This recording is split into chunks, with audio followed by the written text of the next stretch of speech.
nous allons commencer véritablement cette émission.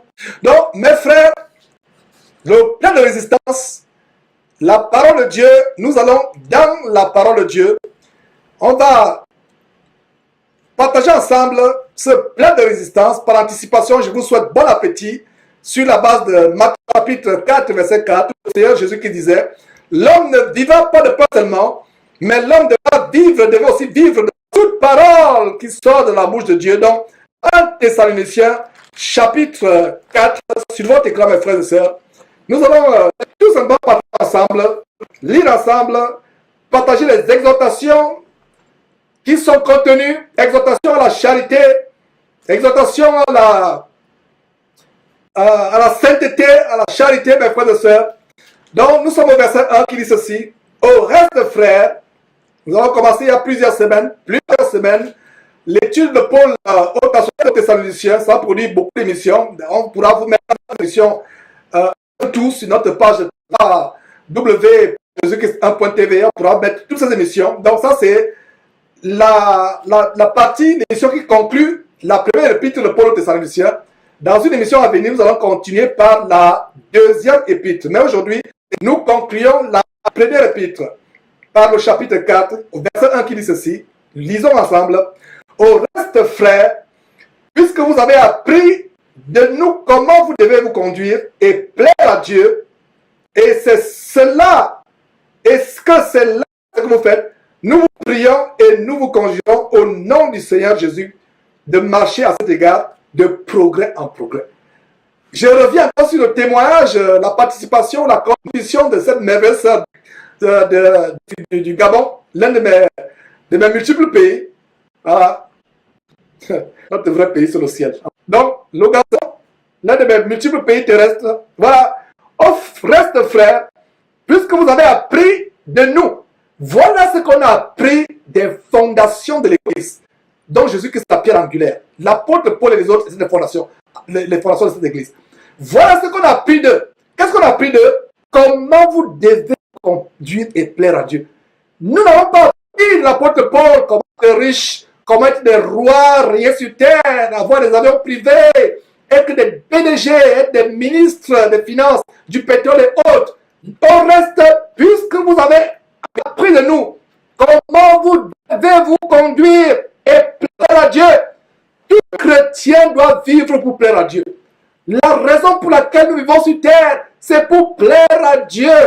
Nous vivons une génération où la rébellion contre Dieu a atteint son paroxysme. Nous vivons une génération où la désobéissance à Dieu, la rébellion à Dieu ont atteint un niveau élevé à nul autre pareil. Même les gens de Sodome et Gomorrhe, même la révolte au temps de Moïse, les gens de Corée, n'ont pas atteint un niveau élevé de désobéissance. Même les gens qui construisaient la tour de Babel. Nous avons atteint un niveau de désobéissance, Vraiment, mes frères, il n'y a pas de d'écrire là où nous sommes arrivés. Et le verset 1 à lui-même, c'est un enseignement. Au reste, ça signifie qu'après toute chose, tout ce qu'on a dit, s'il y a une chose qu'on doit retenir, c'est au reste. Au reste donc quoi, frère? Puisque vous avez appris de nous, Paul, Pierre, Céphas, Apollos et autres, Silas, Barnabas, puisque vous avez appris de nous, comment vous devez vous conduire et plaire à Dieu. C'est pour ça que cette merveilleuse sœur du Gabon disait, je vis pour mon pasteur, mon vrai pasteur, mon seul pasteur, véritable Jésus-Christ. Et ma vie comme ça lui fait plaisir. Je me rappelle. J'ai vu ce témoignage, cette participation sur l'un de mon non. Je me suis jamais hâté de lire un commentaire comme cela. Enfin, il y a certains, mais celui-là vraiment m'a frappé. Voilà, nous vivons pour plaire à Dieu. Frères et sœurs, à partir d'aujourd'hui, vis pour plaire à Dieu. Ton pasteur te dit de faire ceci, tu le fais. Sans hésiter. Ton mari te dit ceci, tu le fais sans hésiter. Encore qu'il faut obéir à ton mari, ce n'est pas une mauvaise chose. Mais obéir à ton mari selon le Seigneur. De même que les enfants doivent obéir à leurs parents selon le Seigneur. Ton parent te dit va te prostituer, tu ne vas pas aller te prostituer. Quand te dit va voler, va mentir, tu ne vas pas le faire, n'est-ce pas? Va faire la fraude, tu ne vas pas le faire, n'est-ce pas? Parce que tu obéis à Dieu. Quand le commandement du mari, du patron, du parent s'oppose à celle de Dieu, va avec Dieu. Mais si le mari, le parent, le patron te dit de faire quelque chose qui est conforme à la parole de Dieu, tu dois lui obéir, parce qu'en lui obéissant, c'est à Dieu au final que tu obéis, mes frères et sœurs. Donc, beaucoup de gens aujourd'hui, ton pasteur te dit que tu peux avoir le sexe avant le mariage. Dieu ne regarde pas l'extérieur, Dieu regarde le cœur. Tu le suis. Mais la parole de Dieu te dit de l'impudicité, tu as du mal à suivre. Toi, sœur, la parole de Dieu te dit en 1 Corinthiens chapitre 11 de te voir la tête chaque fois que tu pries. Tu dis non, je ne peux pas le faire. Mais dès que ton pasteur te dit que ta chevelure est un, tu acceptes. En fait, tu acceptes ce qui est agréable. Parce que toi, ma soeur, je te regarde, regarde-moi. Tu refuses de voiler. Tu refuses de cesser de mettre les pantalons et les habits sexy. Sexy, entre guillemets. Tu refuses de mettre tu refuses d'enlever les bling-bling. Parce que tu aimes le monde. Parce que tu te soucies de comment les gens te regardent. Comment les gens vont me voir avec mon voilà pour prier. Tu te soucies plus du regard des autres sur ta vie, mon frère, ma soeur. Ce n'est pas seulement les soeurs, même les frères. Mais tu ne te soucies pas de comment Dieu te regarde. Pendant que les émissions, il y a un membre de Kiss TV qui est en train de correspondre avec son petit frère qui est en Afrique.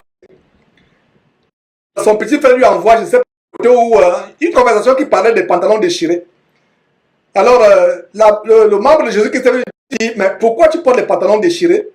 Le jeune qui est en Afrique, qui a moins de 25 ans, lui dit, c'est parce que c'est en vogue, c'est la tendance. Et notre bien-aimé qui nous assiste de cette chaîne dit, c'est en vogue, c'est en tendance, les pantalons déchirés. Mais est-ce que tu ne trouves pas que ça te fait parler comme un homosexuel? Et que quand les hommes te voient, ces hommes pervers, pardon, te voient avec tes pantalons déchirés qui montent tes cuisses, qui te font être tendance, mais ils voient une chair qui vont s'enflammer. Je vous assure que pendant qu'on prépare l'émission, je pouvais sentir les mots de tête que je m'avais depuis le Gabon, avec les réponses de sagesse que le membre de Jésus-Christ lui donnait. Vous voulez plaire au monde, être tendance. Toi, non. Tu portes les pantalons qui arrivent jusqu'au tibia. Et des fois même, il y a des petits plis, les plis jusqu'au tibia, avec des petites ballerines. Aujourd'hui, ils ont une tendance unisexe. Unisexe. Les hommes et les femmes peuvent porter cela. Et les jeunes, même les jeunes chrétiens, portent ces choses. Je m'adresse à vous, jeunes. Plaisez à Dieu. Ne plaisez pas aux hommes. Même si on dit que vous êtes Djouksa, les Camerounais me comprennent. Djouksa, ça veut dire que tu es tellement vilain que on a l'impression que tu ressembles à ta grand-mère. C'est pas grave. Tu auras la jeunesse éternelle. Au ciel éternellement. Où sont ces choses avec les botox? L'hyposition botox, injection de botox aux lèvres, au nez, partout. À un moment même, je ressemble même à des animaux. Tellement le botox. Vous voulez corriger Dieu? Plaisons à Dieu et non aux hommes. Voilà l'évangile pour lequel on dit que je suis un sataniste. C'est terrible. Oh, c'est terrible. Vous amenez les gens à la voie de Dieu. C'est vous qui êtes sataniste. C'est vous qui êtes franc-maçon. C'est vous qui êtes sorcier. C'est vous qui êtes Lucifer. Lucifer peut-il amener quelqu'un à laisser l'homosexualité, à laisser les habits des féminins? Lucifer peut-il amener une femme à laisser un corps qui peut ressembler à un homme? C'est terrible. Et ils ne pensaient pas si bien le dire, à savoir que les hommes appellent bien mal, ils appellent bien mal. Ils appellent mal bien, ils appellent bien mal. Plaisons à Dieu. Rien que ce verset à lui seul est un élément. Faisons tout pour plaire à Dieu. Plaisons à Dieu. Voilà, mes frères et sœurs, verset, lisons et continuons. On reste frères, puisque vous avez appris de nous comment vous devez vous conduire et plaire à Dieu. Et c'est là ce que vous... Regardez les Thessaloniciens. Imitons les Thessaloniciens. Les Thessaloniciens, c'était le standard. C'était le baromètre. Ces gens avaient une foi au point où ils sont délivrés des idoles. Tout ce qu'ils mettaient devant Dieu, ils s'en sont débarrassés. C'est pour ça que dans Actes chapitre 17, verset 21, Actes chapitre 17, verset 21, on compare les Juifs de Bérée à ceux de Thessalonique. Il a dit que les Juifs de Bérée avaient des sentiments plus nobles que ceux de Thessalonique. En cela qu'ils reçurent la parole de Dieu avec empressement et ils examinaient chaque jour les Écritures si ce qui est enseigné exact. C'est ce qu'on vous recommande à la chaîne. Et non seulement cela, ils sont débarrassés de leurs idoles pour se tourner vers Dieu véritable et vrai, le Père de notre Seigneur Jésus-Christ. Ils sont débarrassés de tout ce qui pouvait les amener à déplaire Dieu. Aujourd'hui, frères et sœurs, plaisons à Dieu et à Dieu seul. À Dieu et à Dieu seul. Nous devons arriver au point où nous plaisons à Dieu. Mes frères, et il y a une contribution de Grâce, une contribution par YouTube, Grâce Loïc, qui veut savoir s'il y a des frères qui se réunissent à Libreville. Et le message que nous allons lancer, c'est vraiment les frères et vous qui êtes connectés sur ton Père. Nous allons tous faire les annonces de plus en plus. Il y a des messages que nous recevons, les frères à Strasbourg, à Aix-en-Provence, à Libreville, à Abidjan, et il y a d'ailleurs les frères, voilà, qui vont se réunir. Et d'ailleurs, il y a un membre de Jésus-Christ qui a posté une annonce par rapport aux frères qui se réunissent à Douala. Et je vous avertis d'abord que ce ne sont pas des églises que nous sommes en train d'ouvrir. Ces églises sont locales. Ces églises ne seront même pas sous la gouverne de George à Houston. J'ouvre la parenthèse parce qu'on vous connaît. Ces églises sont indépendantes. Si l'église, les gens se réunissent, on va tout simplement vous mettre en contact. Et s'il y a des frères et sœurs, parce que c'est aussi notre responsabilité de vous mettre en contact avec des personnes que nous estimons être des personnes qui prennent leur vie en Christ, leur relation en Christ, leur marche en Christ, qui sont véritablement détournés des idées de ce monde, qui veulent plaire à Dieu. Parce que si nous vous mettons en contact avec les soi-disant chrétiens, nous sommes coupables quelque part. Donc notre prière, c'est qu'il y ait des églises à travers le monde et tout ce qu'on peut faire, ces frères et sœurs qui sont sensibles à cet évangile que nous prêchons, nous pourrons donner les contacts par ville et voir s'il y a des personnes qui remplissent tous les critères de 1 Timothée chapitre 3 ou Tite chapitre 1, les critères d'un évêque ou d'un berger. Et si on remplissent de ces critères, on pourra les recommander les frères qui veulent être avec eux. Mais une fois que ces églises sont établies, les gens ont été formés, ces églises n'ont plus de lien avec nous, de lien physique ou de lien pyramidal. Le lien, c'est le lien de toutes les églises à travers le monde, le corps de Christ. Mais si une église s'ouvre dans une ville, parce que c'est à cause de Jésus-Christ, ça ne veut dire pas que cette église sera maintenant sous la férule de Georges. Nous avons publié la vidéo d'un frère, le frère Blaise Pongo de Kinshasa. Il a fait un merveilleux enseignement sur le contrôle dans l'église. Le contrôle dans l'église. Les églises aujourd'hui sont les succursales. C'est les entreprises. L'église de Libreville n'est pas liée à Houston, où se diffuse Jésus-Christ TV. Ça ne se passera jamais. Ça ne se passera jamais. Les églises sont indépendantes. On peut tout simplement fortifier l'église par des messages d'encouragement. Si on voit qu'ils dévient, qu'ils déraillent, on peut les ramener sur les rails. Et s'ils reviennent sur les rails, on rend grâce à Dieu. S'ils ne reviennent pas sur les rails, on lave nos mains et nous sommes purs de leur sang. Mais ça ne veut dire pas que l'église, parce qu'elle a été créée du fait de Jésus-Christ, maintenant l'église est liée à Georges. Georges la contrôle. Les dîmes et les offrandes viennent à Georges mensuellement. Ça me fait sourire parce que ça, c'est le nerf de la guerre. L'argent. Contrôler. Les franchises. C'est McDonald's et KFC, pour parler comme les Français. KFC, McDonald's et toutes ces compagnies américaines qui s'installent à travers le monde qui ont des franchises. Et ces pasteurs ont un système de franchise. Ils installent sur les églises. En fait, c'est des succursales, des filiales. Et on voit l'argent, une partie de l'argent. Donc, sœur quand l'institut prend un pourcentage, lui prend un pourcentage. C'est pour ça qu'ils ont les avions privés, des jets privés. Je reprends encore qu'une église liée à Jésus-Christ TV,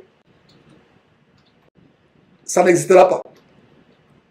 Si à cause de Jésus-Christ TV, des frères ont reçu l'évangile, qui les ont amenés à se repentir, à retourner à Jésus-Christ, et qui se réunissent dans leur ville, ils ne sont pas liés à Georges. Ils font partie du corps de Christ en général. J'espère que c'est clair. J'espère que j'ai bien passé le message. Et je ferme la bouche à tous ceux qui voudraient nous calomnier, disant qu'il y a une nouvelle religion qui s'appelle le namamisme ou le namaïsme. J'espère que vous êtes avertis. Donc, au reste, frère, tout ce que vous avez appris de nous, quand vous devez vous conduire et plaire à Dieu, et que c'est là ce que vous faites, nous prions et nous vous conjurons au nom du Seigneur Jésus de marcher à cet égard de progrès en progrès. Verset 2. Vous savez en effet, précepte nous vous avons donné de la part du Seigneur Jésus. Verset 3. Ce que Dieu veut, c'est votre sanctification, c'est que vous vous absteniez de l'impudicité. Mes frères et sœurs, voilà un grand verset. L'impudicité, c'est tout désordre sexuel, tout péché sexuel. Le sexe avant le mariage, le sexe hors mariage ou adultère, les sectes, le viol, l'homosexualité, la masturbation, le lesbianisme. Regardez la génération dans laquelle nous vivons, où l'ennemi, le diable, nous envahit avec le sexe. Regardez les panneaux de publicité dans la rue. Vous ne pouvez plus parcourir les artères des grandes rues, des grandes villes du monde sans ces panneaux publicitaires des hommes et des femmes nus. Une femme sur un large panneau publicitaire dans la rue fait la publicité d'un cahier, d'un livre ou d'une voiture, mais elle est allongée nue. Elle fait la publicité d'un produit de lessive, elle est allongée nue. Mes frères et sœurs, vous ne pouvez plus aller sur YouTube, Facebook, sans que la nudité défile. Et par rapport à Facebook, je consacrerai, plaise à Dieu, une émission sur les dangers de Facebook. Facebook est devenu un piège pour la pollution de l'âme de beaucoup de chrétiens, la pollution des yeux, la pollution de l'intelligence. Beaucoup de chrétiens sont tellement possédés par Facebook qu'ils ne savent même plus comment s'en débarrasser. Ils sont enchaînés sur Facebook. Et la raison pour laquelle nous continuons à mettre nos pages Facebook, c'est parce qu'il ne faudrait pas que l'évangile pur soit absent de cet arropage. Voilà comment nous appelons Facebook l'arropage des temps modernes. Le même arropage qu'il y avait au temps de Paul, où les gens, à longueur de journée, passaient le temps, ils passaient le temps pour suivre, écouter les nouvelles, faire du voyeurisme, faire le match vu. C'est la même chose qui se passe aujourd'hui. L'arropage des temps modernes, Facebook. Et beaucoup de chrétiens sont enchaînés sur Facebook. Plus Dieu délivrait ces frères et sœurs qui sont encore enchaînés sur Facebook. Nous y allons pour poster nos vidéos. Mais remarquez, au fur et à mesure que nous postons les vidéos, en fait, tellement de distractions, tellement de choses impures, des choses dégueulasses, permettez-moi l'expression, sur Facebook. Mes frères et sœurs, regardez, le verset 2 dit, vous avez en effet, vous savez en effet, quel précepte nous vous avons donné, Paul et les autres, de la part du Seigneur. Les préceptes ne venaient pas de la part de Paul, ça venait de la part du Seigneur. Verset 3, ce que Dieu veut, pour plaire à Dieu, mon frère, ma soeur, contrôle ton sexe, contrôle tes pensées, contrôle tes mains, contrôle ton corps, contrôle tes yeux, pour plaire, que tout ton corps, tout ton être soit sanctifié. L'évangile de Dieu ne regarde pas le corps, mais regarde le cœur. C'est un évangile venu tout l'enfer. Sinon, vous n'aurez pas ce verset devant vous. Ce verset dit quoi? Ce que Dieu veut, c'est la sanctification. La sanctification, c'est non seulement la purification de vos pensées, la sanctification de vos pensées, mais la sanctification corporelle. L'impudicité, les plaisirs sexuels, la convoitise sexuelle. Beaucoup de frères par Facebook ou par YouTube se sont enchaînés dans la masturbation, ils peuvent pas passer. Vous, mes sœurs qui vous exhibez sur Facebook, je vais vous faire une révélation, vous ne savez pas. Et ça, c'est le témoignage de plusieurs personnes. Il y a des frères qui ont témoigné, allez sur Facebook, ouvrir les profils des sœurs qui sont habillées de manière légère et se masturber pendant qu'elles regardent le profil. J'espère que tu vas effacer toutes les photos qui te font ressembler à un bordel sur Facebook. J'ai dit bordel. Les Africains comprennent. Pour les Blancs et les frères asiatiques ou je ne sais pas des autres régions du monde ou entier, ça veut dire prostituée. Donc mes frères, ma soeur, enlève tes photos de Facebook. Mon frère, enlève tes photos où tu mets les chemises sexy. Les homosexuels se masturbent en te regardant. Toi mon frère, vous êtes sur Jésus-Christ TV. L'évangile qui fait mal. L'évangile qui secoue. L'évangile qui ne plaît pas. Combien de sœurs, je parle de sœurs. Il y a quelqu'un qui a fait un témoignage, une participation tout à l'heure, et par rapport à ce témoignage, les gens de nous ne les jugeons pas. Mais le jugement commence par la maison de Dieu. Allez lire 1 Corinthiens chapitre 5. Vous allez comprendre comment se passe le jugement biblique.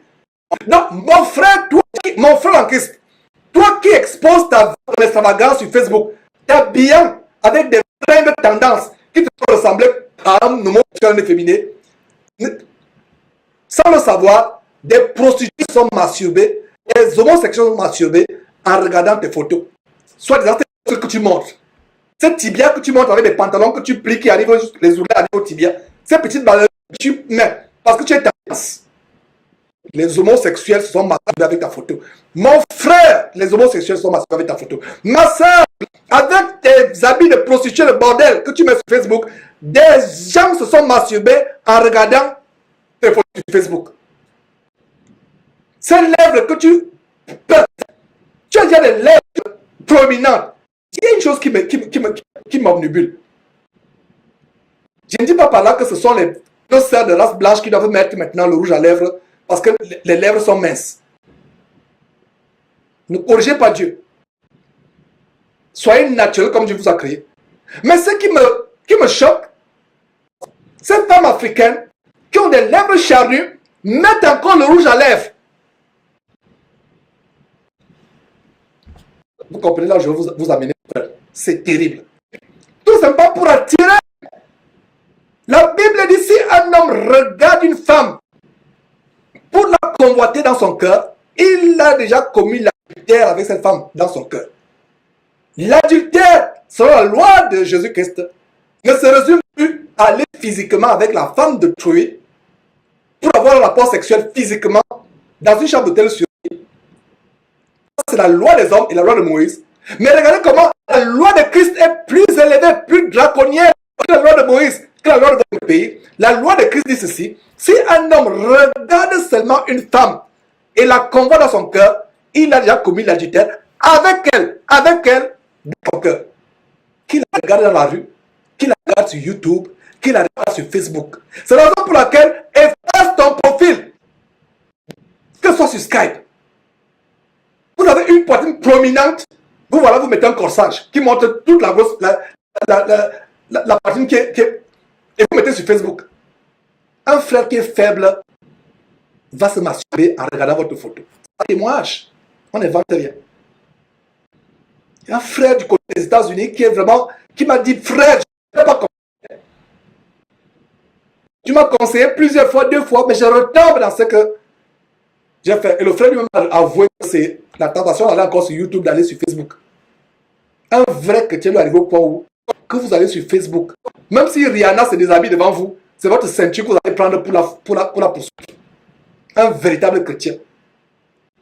Rien que votre femme doit vous enflammer si vous êtes homme. Donc, il n'y a que ton mari qui doit t'enflammer. Un vrai chrétien ne peut pas être enflammé par une femme qui n'est pas, sa femme. Une vraie chrétienne ne peut pas languir après l'homme qui n'est pas son homme. Si vous le faites, il y a un problème. Il y a un problème. La racine de l'impudicité encore en vous. C'est terrible, mes frères. Et il y a une contribution du côté YouTube. Malheureusement, on ne peut pas encore vous dire ces contributions sur YouTube. Il y a Estelle qui dit: frère, c'est vrai, YouTube, c'est piège pour les péchés sexuels. Non seulement aussi ça cultive l'envie. Il y a des gens qui vont YouTube pour savoir ce que sont devenus leurs ancêtres, ce que sont devenus à qui ils sont liés, et de fois vous aviez un copain ou une copine au lycée et 10 ans après, 20 ans après, vous voulez savoir à qui il s'est marié ou à qui elle s'est marié. Après ce voyeurisme, c'est pour se faire voir aussi. J'ai acheté une voiture, un poster, et même les chrétiens le font. Hein, manger à un restaurant, on vient poster les photos. J'étais fait les courses, une nouvelle voiture BMW décapotée que j'ai, on met la photo. Voilà une Lamborghini que j'ai, on met la photo. C'est le mathuvisme, le mathu vu, et aussi pour le voyeurisme, faire épier les vies des gens. Nous, les chrétiens, ne devons pas participer à ces choses. Donc, Estelle, c'est tellement vrai ce que tu as créé. Il y a une autre contribution, c'est plutôt une question de Awakalina, qui demande sur la base de 1 Timothée chapitre 2, est-ce qu'une femme peut se tresser? Les tresses, qu'est-ce que la Bible appelle tresse dans le contexte de 1 Timothée? C'est vrai que nous sommes en voie de Thessaloniciens aujourd'hui, mais on parle plutôt de 1 Timothée chapitre 2. Quand on parle de tresse, c'est des choses que vous mettez, des greffes, des ajouts, des extensions, que ce sont des perles. Vous ne pouvez pas mettre les choses comme cela sur la tête si vous êtes chrétien. Et en fait, ne développez pas le légalisme. Il y a des gens, parce qu'il y a frère, est-ce qu'elle peut mettre ceci, est-ce qu'elle peut mettre ceci? Quand vous aimez Dieu, vous voulez faire à Dieu, le Saint-Esprit même va vous convaincre. Vous convaincre.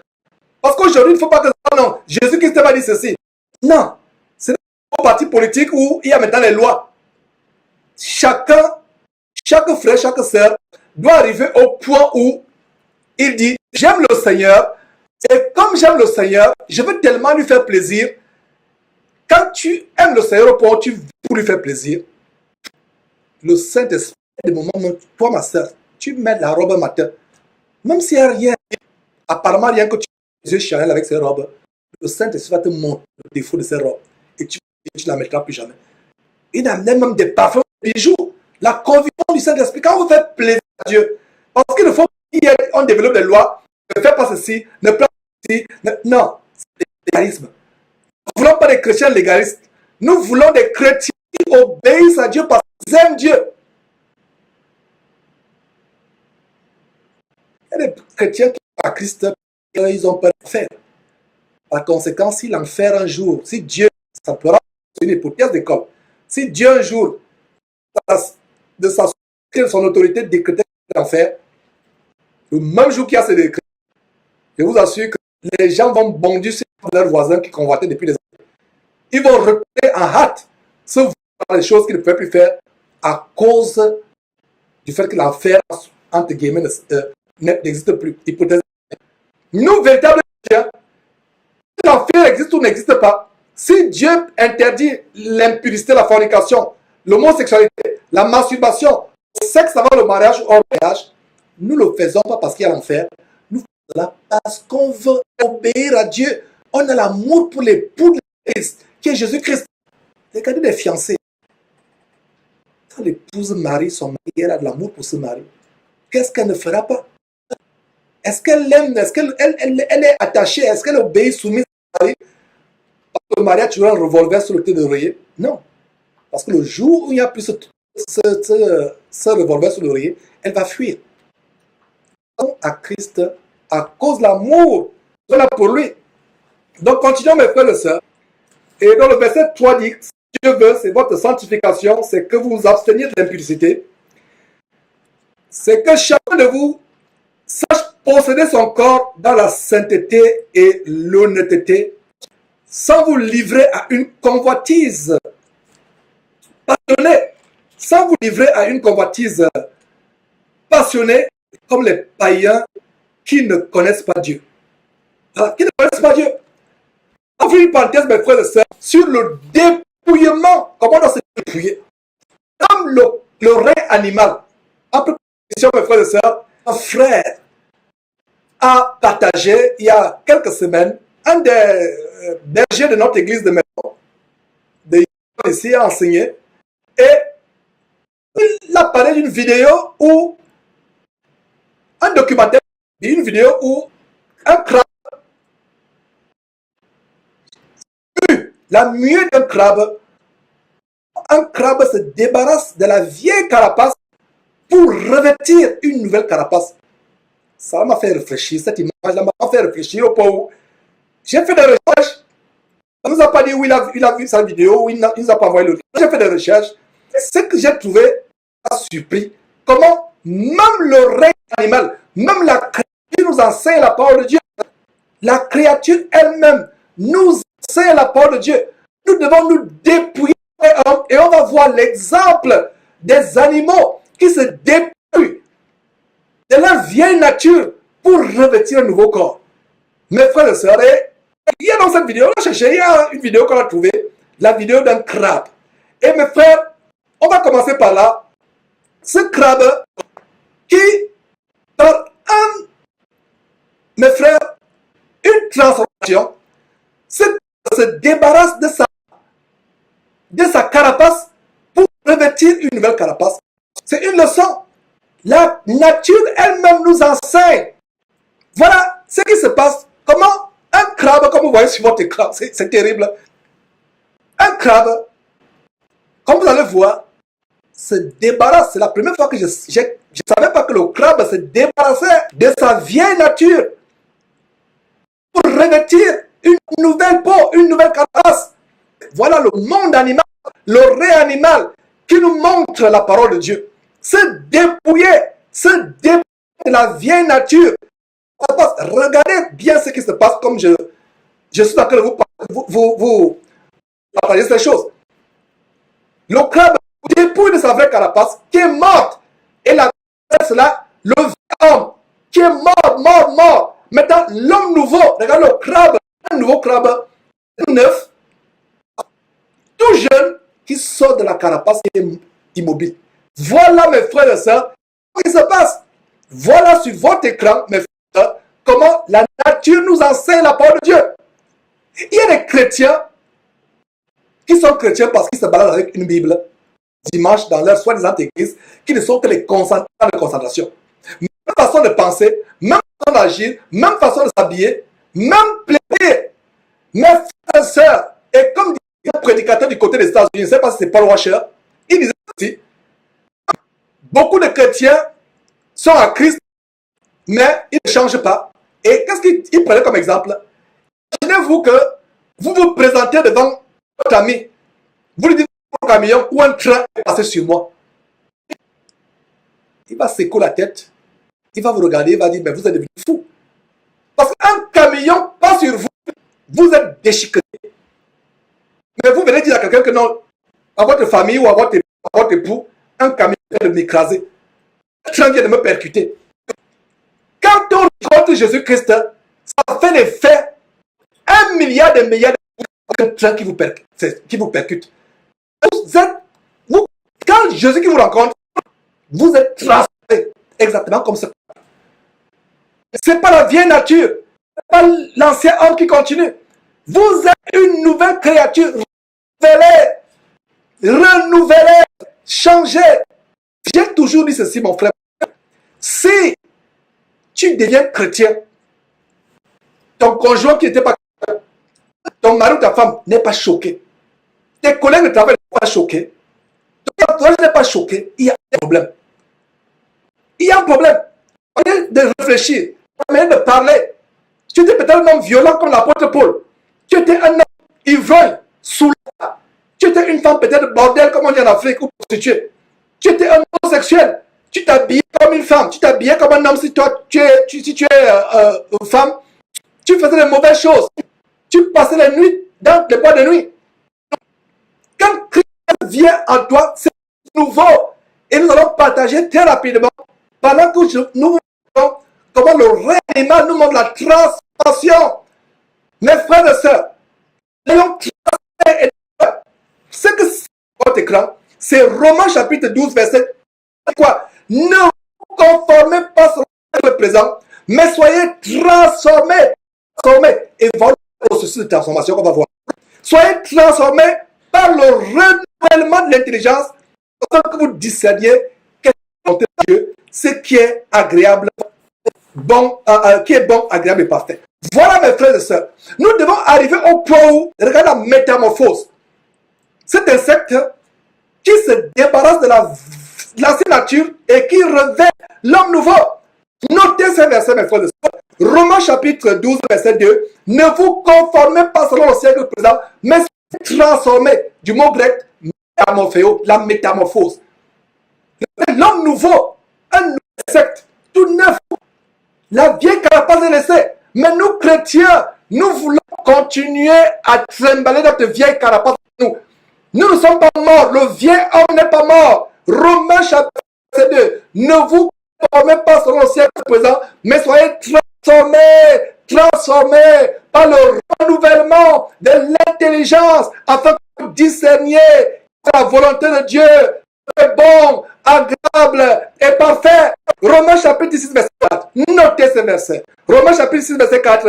Nous avons donc été ensevelis, enterrés avec Christ par le baptême en sa mort, afin que comme Christ est ressuscité des morts, par la gloire du Père, de même nous marchions en nouveauté de vie. Regardez, nous est resté. C'est une nouvelle insecte avec une nouvelle aile.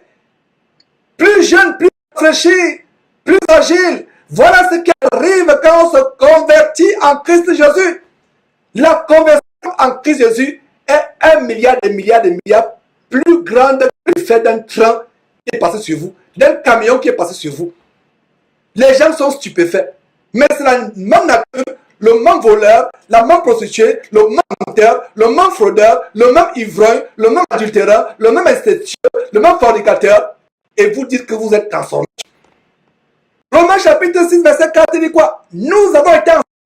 Ça veut dire que vous mort enseveli, ça veut dire enterré, enseveli avec Christ par le baptême en quoi? En sa mort. Afin que, comme il est ressuscité des morts par la gloire du Père, de même aussi, nous marchions en nouveauté de vie. C'est une nouvelle vie.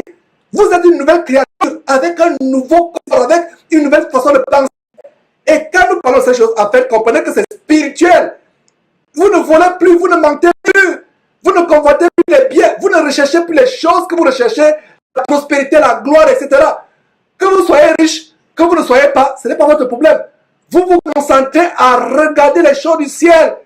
Regardez des gens qui sont chrétiens, mais qui continuent à rechercher les choses de la terre, l'évangile du royaume. Non, l'évangile qui amène à rechercher les choses de la terre.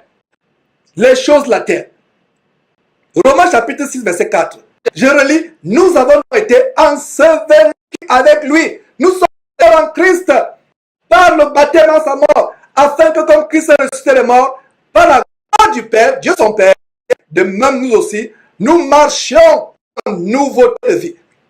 Mes frères et sœurs, regardez la transformation dont parle Romains chapitre 12. Transformation. Vous partez du vieil homme pour revêtir l'homme nouveau. Et Romains chapitre 6, le règne animal nous enseigne la parole de Dieu. Romains chapitre 6, verset 6, sachant que notre vieil homme a été crucifié avec Jésus-Christ. Romains chapitre 6, verset 6. Notre vieil homme, nous ne faisons plus les choses passées. Nous crucifions la chair et ses mauvais désirs et ses plaisirs. Nous ne vivons plus pour penser aux choses de terre. Nous vivons pour penser aux choses du ciel. Ces pasteurs qui vous disent, passez le jour, les journées à passer grand, pensez à vos grands ciels, à vos avions.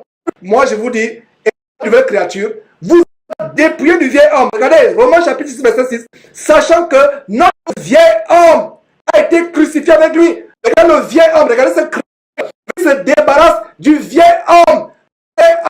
Notre vieil homme a été crucifié. Crucifié. Le vieil homme, vous enterrez, enseveli. Et cette carapace sera ensevelie dans les sables au fond de la mer pendant que ce crabe va s'en aller. Voilà la parole de Dieu. Enseveli. On ne verra plus. Cette carapace sera ensevelie dans les sables. Le crabe continue sa route. Romains chapitre 6, verset 6. Sachant que notre vieil homme, le vieil homme, a été crucifié. Le vieil homme. Regardez cet entité qui se débarrasse de sa vieille nature.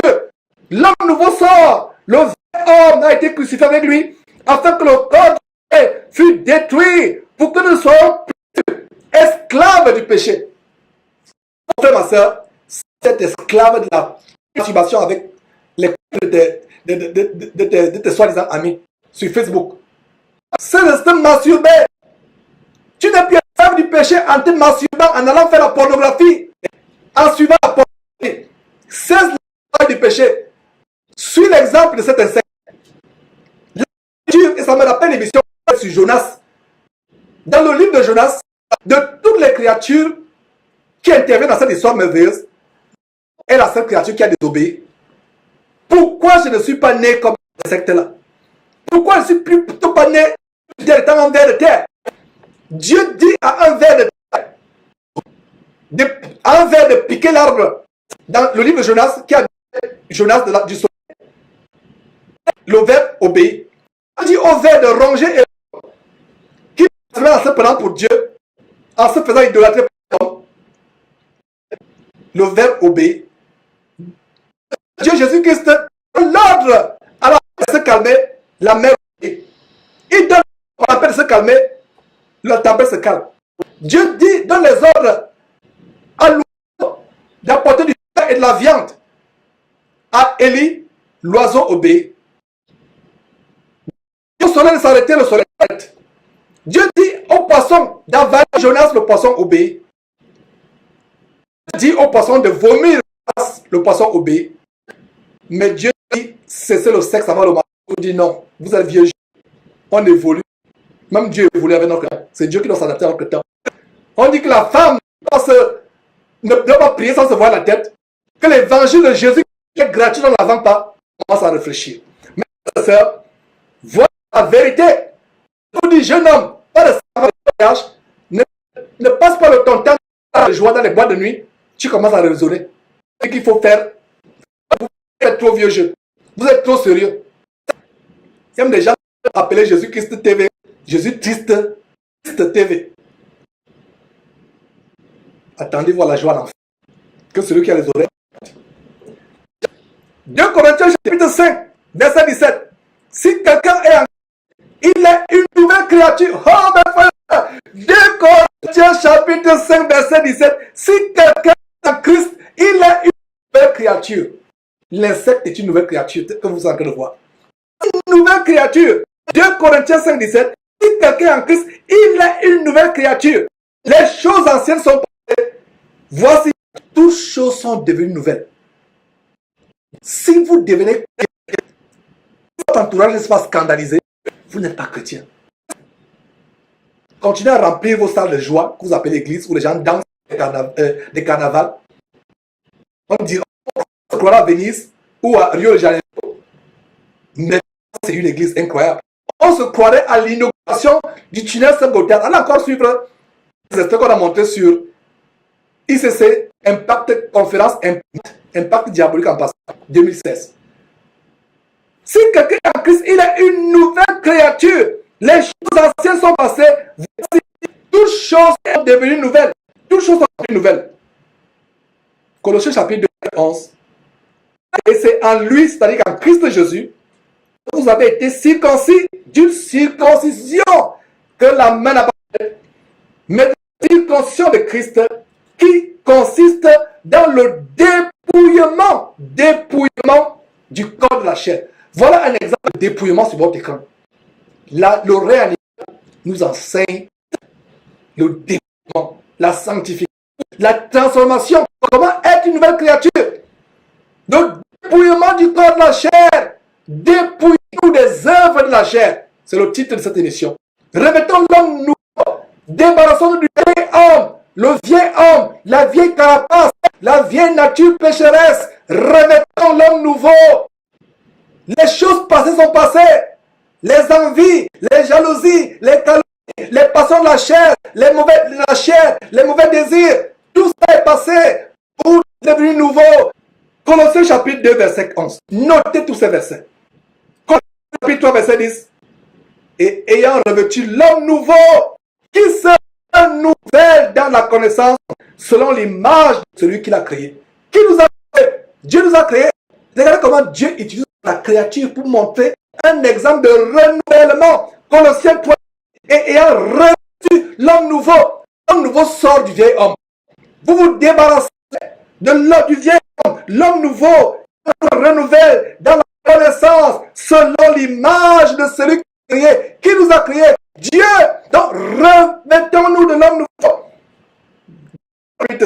6, verset 15. Car ce n'est rien d'être circoncis ou incirconcis. Si quelque chose, c'est une nouvelle créature. En Christ Jésus, nous sommes une nouvelle créature. Nous sommes une nouvelle créature en Christ Jésus. Voilà l'évangile que les gens ne veulent pas entendre. Les gens allant en Christ, conserver leurs péchés, leur fornication, leurs mensonges, leurs adultères, leurs sorcelleries, leurs avortements. Ce n'est pas la parole de Dieu.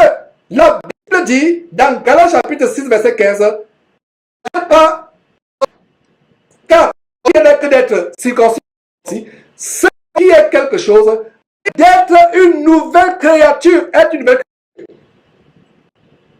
Terminons par chapitre 4, verset 20. Éphésiens chapitre 4, verset 20. Nous avons lu le verset 22. C'est à vous, mais vous, Éphésiens chapitre 4, verset 20, mais vous, ce n'est pas ainsi que vous avez appris Christ. Si du moins vous l'avez entendu, et si conformément à la vérité qui est en vous, qui est en Jésus-Christ, je reprends. Verset 20, mais vous, ce n'est pas ainsi que vous avez appris Christ. Verset 21, sur Éphésiens chapitre 4, verset 21. Si du moins vous l'avez entendu, et si conformément à la vérité qui est en Jésus, c'est en lui que vous avez été instruits, à vous dépouiller, vous débarrasser, eu égard, verset 22, eu égard à votre vie passée, du vieil homme. Comme vous voyez, c'est un secteur passé de la vieille nature, du vieil homme qui se corrompt par les conquises trompeuses à être renouvelé dans l'esprit de votre intelligence et à revêtir l'homme nouveau, créé selon Dieu dans une justice et une sainteté que produit la vérité. Nous sommes là au verset 24. Donc voilà le verset 24, à revêtir. Donc c'est un secteur qui parle du vieil homme entre guillemets, de la carapace, de la vieille forme animale, se revêt l'homme nouveau. Voilà, nous devons revêtir l'homme nouveau, créé selon Dieu dans une justice et une sainteté que produit la vérité. Donc, quand un faux pasteur comme Mamadou Kalambiri se moque de la sanctification, dans une vidéo, il dit la sanctification, rechercher la sanctification sans laquelle personne ne verra le Seigneur, soit qu'elle reprend ces mots. Ils sont pauvres tout en recherchant la sanctification. Je préférerais être le dernier de la terre, la serpillère de la terre, le va-nu-pied de la terre. J'aimerais être le va-nu-pied de cette terre, être le plus pauvre de cette terre, mais aller au ciel, par la sanctification. Beaucoup de pasteurs de plus en plus se moquent de la sanctification parce qu'ils ont mis l'accent sur l'argent. Argent. Vous allez dans la conférence Impact, on vous accueille par les dépliants, des prospectus, de contributions dont le plus petit montant est 1000 euros, le plus grand montant est 50 000 euros. Et les gens vont faire des vidéos là pour dire que c'est nous qui avons tort. Eux-mêmes savent les gens qui suivent. Les gens qui font des vidéos, vous-même vous savez ce que vous aimez dans cette vidéo-là. Nous aimons l'évangile. L'évangile nous enseigne de nous dépouiller du vieil homme, à revêtir, comme le verset, nous sommes au verset, Éphésiens chapitre 4, verset 24, revêtir le nouveau, créé selon Dieu une justice et une sainteté que produit la vérité. Verset 23, c'est pourquoi renoncer au mensonge. Donc, le verset 25 commence à énumérer quelques exemples de comment se dépouiller du vieil homme, de revêtir l'homme nouveau. Verset 25, Éphésiens chapitre 4, s'il vous plaît, verset 25. Pourquoi renoncer au mensonge et que chacun de vous parle selon la vérité à son prochain, car nous sommes membres les uns des autres. Il y a des gens qui disent qu'il y a des petits mensonges, mensonges verts, mensonges blancs, mensonges rouges, mensonges qui sont noirs, verts, blancs, jaunes est un mensonge. Parlons de la vérité selon les uns les autres. Il y a horreur des menteurs et des fraudeurs. Ils vont se retrouver en enfer. Verset 25. Si vous mettez en colère, ne péchez pas que le soleil ne se couche pas sur votre colère. Ah, mes frères, le soleil ne se couche pas. Ça veut dire que si vous êtes mis en colère, assurez-vous qu'avant de vous endormir, quand vous entrez dans votre chambre pour dormir, assurez-vous que la colère, vous ne devez pas. Pourquoi ce verset, ma compréhension de ce verset, peut me tromper, corrigez-moi si je me trompe.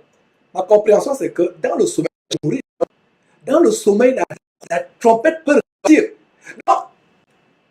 Quelle est ma compréhension de ce verset? repentons-nous, jour après jour, repentons-nous, recherchons la repentance, jour après jour, jour après jour, être renouvelé dans l'esprit de l'intelligence, en renonçant au mensonge. Verset 25, verset 26, vous vous mettez en colère, ne péchez point, que le soleil ne se couche pas sur votre colère. En fait, ma compréhension de ce verset, c'est quoi? C'est arrivé que vous mettez en colère. C'est normal, c'est humain. Le péché arrive au point où le péché arrive quand vous vous couchez sur votre colère. Parce qu'on a dit, si vous mettez en colère, virgule, ne péchez point. On a dit, vous péchez quand vous mettez en colère. Lisons bien ce verset. Il n'est pas dit, vous péchez quand vous mettez en colère. Non. Ce verset dit, verset 27, j'utilise la version du second. Si vous vous mettez en colère, ne péchez point, point virgule. Que le soleil ne se couche pas sur votre colère. Ensuite, quand le soleil ne se couche pas sur votre colère, décrit ce que c'est péché quand vous mettez en colère. Pas que vous soyez en colère, mais immédiatement, revenez de votre colère immédiatement. Ne pas au lit avec votre colère. C'est un risque. Le cœur peut s'arrêter pendant le sommeil. Vous pouvez mourir dans le sommeil et vous mourrez avec votre colère. Vous vous retrouvez dans c'est un risque. La trompette peut sonner pendant que vous êtes en colère. Aussitôt qu'on se met en colère, aussitôt on doit sortir de sa colère. J'espère que par la vertu du Saint-Esprit, j'explique le verset. Verset 7, et ne donnez pas accès au diable, et ça continue. Se mettre en colère donne accès au diable. Vous voilà, vous êtes tourmenté par toutes sortes de mauvaises pensées. Les pensées de merde, les pensées de crime, les pensées de vengeance, les pensées. Vous avez toutes sortes de pensées parce que vous êtes mis en colère. Donc le verset 27 nous montre comment la colère peut nous amener à ouvrir la porte. Accès signifie la porte.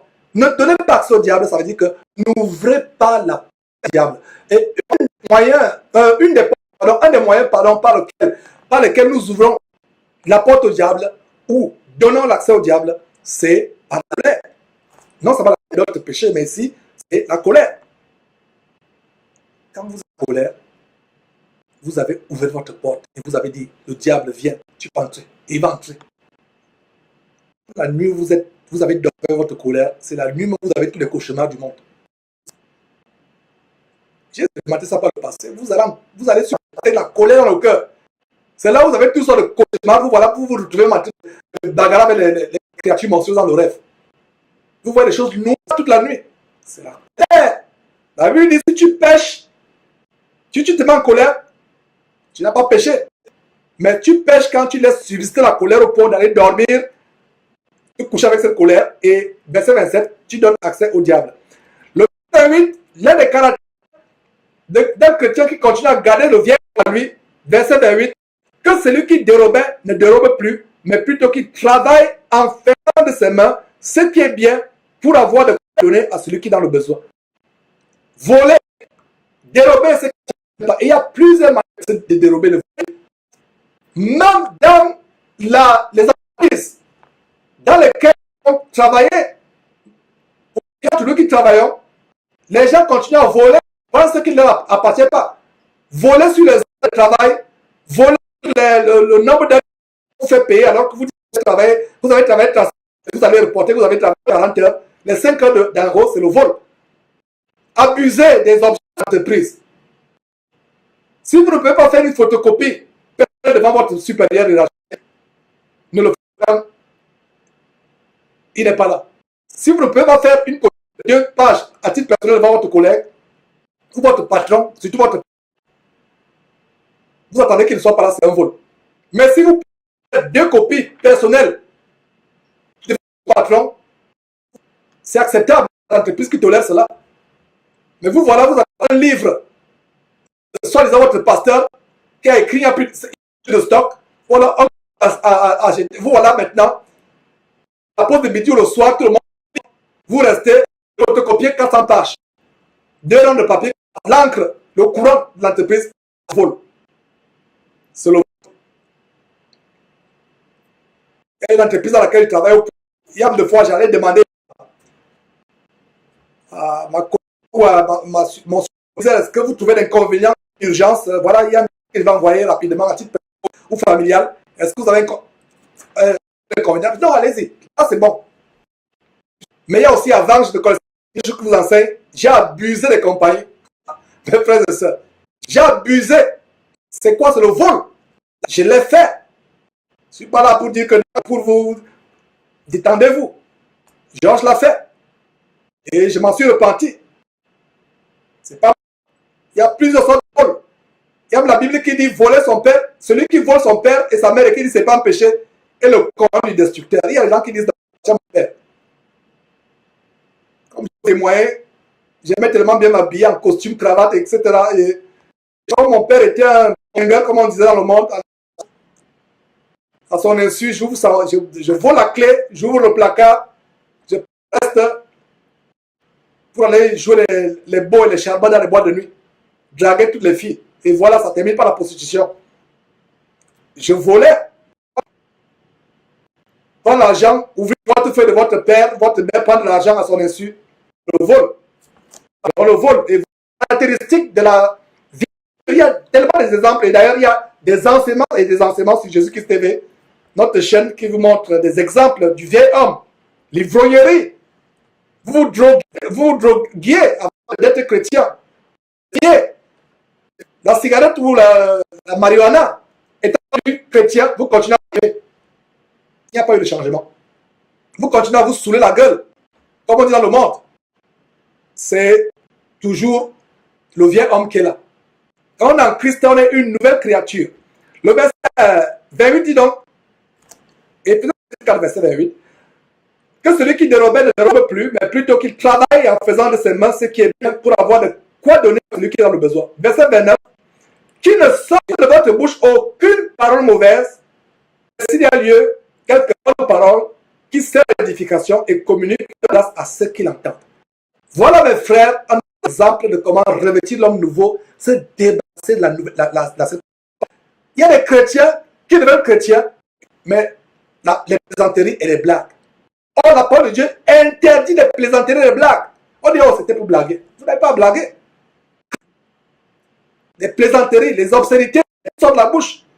La Bible dit que nous devons avoir un langage qui sort, enfin, une bouche qui sort les paroles salées. Et le verset 30 parle d'attrister le Saint-Esprit. N'attristez pas le Saint-Esprit de Dieu, par lequel vous avez été scellés par le jour de la rédemption. Verset 31, que toute amertume, toute animosité, toute colère, toute clameur, et toute espèce de méchanceté disparaissent du milieu de vous. Verset 22, soyez bons les uns les autres, compatissants, vous pardonnant réciproquement, comme Dieu vous appartenait en Christ. Donc, mes frères, voilà quelques détails. On repart sans question sur notre page pour terminer cet enseignement. Voilà, donc je pense que c'était je pense que c'était vraiment le cœur, la charte, la moelle de cet enseignement d'aujourd'hui. Nous allons continuer, mes frères, avec cette écriture et nous disons ceci. Donc, le verset 4, nous disons que c'est que chacun de toi disait, ce que Dieu veut, c'est votre sanctification, c'est que vous vous abstenez de l'impudicité, c'est que chacun de vous sache posséder son corps dans la sainteté et l'honnêteté, sans vous livrer à une convoitise passionnée, voilà, convoitise, l'envie, convoiter les choses de la terre, convoiter les biens de la terre, les diaboliques du royaume maintenant, régner maintenant sur terre, convoiter l'élévation, les grandes choses. Donc, sans vous livrer à une convoitise passionnée, comme les païens qui ne connaissent pas Dieu. Donc, quand votre pasteur vous incite à convoiter dans votre cœur l'évangile diabolique maintenant, convoiter les choses de la terre, la Bible dit quoi? Ce sont les païens qui ne connaissent pas Dieu. Quand nous dénonçons vos pasteurs comme ne connaissant pas Dieu, comme étant des satanistes, voilà le verset. Le verset dit quoi? Verset 6. C'est que personne, non, le verset 5, pardon, sans vous livrer à une convoitise passionnée, comme font les païens qui ne connaissent pas Dieu. Là, 2. 1 chapitre 2, verset 15 et 16. Même pour le monde, ni les choses qui sont dans le monde. Car si quelqu'un aime le monde, l'amour de Dieu n'est pas en lui. Et l'amour du monde consiste en quoi? La convoitise de la terre, la convoitise des vieux, l'orgueil de la vie. Ces choses ne viennent pas de Dieu, mais ça vient de l'esprit du monde. On a fait une émission sur la délivrance de l'esprit du monde. Et ces choses passent, mais celui qui fait la volonté de Dieu demeurera éternellement. Donc, la convoitise passionnée, comme font les païens qui ne connaissent pas Dieu. Donc, quand un chrétien, embobiné par un pasteur, est dans la convoitise des choses de la terre, la convoitise de la chair, la convoitise des yeux, la Bible dit quoi? Ce sont des païens, ne connaissent pas Dieu. Verset 5. Cette personne n'use à son frère de fraude et de cupidité dans les affaires, parce que le Seigneur tire de toutes ces choses, comme nous vous l'avons déjà dit et attesté. Paul avait déjà dit et attesté. Paul disait, je ne me lasse point de vous dire les mêmes choses. Donc, vous qui êtes fatigués sur Jésus-Christ, vous entendre les mêmes choses. Voilà, l'apôtre dit, je vous l'avais déjà dit et nous l'avons déjà dit et attesté. La foi dans les affaires avec le frère. Vous êtes engagé dans les affaires avec un frère, le commerce ou un ouvrage, Dieu tire vengeance. Et s'il est arrivé, vous avez été frauduleux vis-à-vis d'un frère dans les affaires, demandez pardon à ce frère. Le verset se dit, car Dieu ne nous a pas appelés à l'impureté, mais à la sanctification. Voilà, la sanctification est au cœur de l'évangile de Christ. La sanctification, je répète, est au cœur de l'évangile. Le verset 9, celui donc qui rejette ses préceptes ne rejette pas l'homme, mais Dieu qui vous a aussi donné son Saint-Esprit. Donc, celui qui rejette ces choses, ceux qui font le contre Georges, c'est un homme que vous rejetez. La parole est, celui donc qui rejette ses préceptes ne rejette pas un homme, mais Dieu qui vous a aussi donné son Saint-Esprit, si du moins parmi vous l'avez réalisé. Parce que beaucoup ont plutôt pris l'esprit de Kundalini. Quelqu'un pose la question sur YouTube, le Kundalini, c'est quoi? C'est l'esprit de Peter. D'autres esprits de vaudou que les faux pasteurs achetaient chez les maîtres Béanzin et maîtres Salomon et autres. Où ils vont en Inde carrément aller par les pouvoirs pour avoir la main sur l'ur. Anguille, ce qui fait tomber les gens. À gauche, à droite, on dit, ah, c'est un grand pasteur. Alors que c'est les démons qui se manifestent. Et ça, plus tard, nous appelle pour prier pour moi. Vous avez, ce que vous dites, c'est vrai, nous étions dans cette rue de réserve il y a quelques jours. C'est moi qui suis dans cette vidéo que vous avez vue. La vidéo immortalise, c'était comment la personne rampe comme un serpent, crie comme un orang-outan. Mais la vidéo, la même vidéo de réveil, ne va pas filmer la 2 jours après.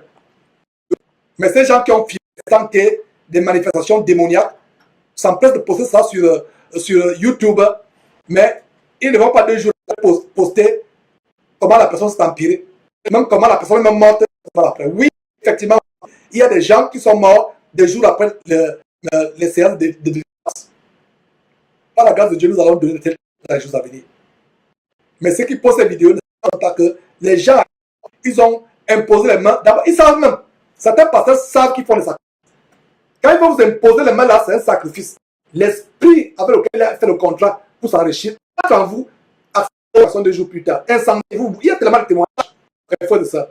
On passera des jours et des jours pour vous dire ce qui se passe derrière cette position des mains de manière précipitée. Même l'apôtre, inspiré par son esprit, dit, n'imposez pas les mains avec précipitation. Et aujourd'hui, nous allons dire, frères, sœurs, ne te laisse pas imposer les mains par qui que ce soit. Il faut que la vie de cet homme soit un témoignage. Beaucoup imposent les mains pour vous donner des démons, les esprits de lesbianisme. Voilà, vous commencez à avoir de l'excitation. Hommes et hommes. Et les enfants deviennent rebelles. Le divorce et toutes ces choses-là, mes frères. Donc, celui qui rejette ces choses en nation, pas Georges. Donc, continuez à faire vos vidéos. Continuez à poster des vidéos. Continuez à insulter, à se moquer. Comme des gens font maintenant des Georges. Feuilletons télévisés. Épisode 1, épisode 2, des épisodes. Continuez à faire vos épisodes. Continuez à insulter. Continuez à calomnier. Continuez à dire qu'il a tué ma famille. Plus tard, vous allez même dire qu'il a tué tout Houston. C'est pas grave. On continue à exposer.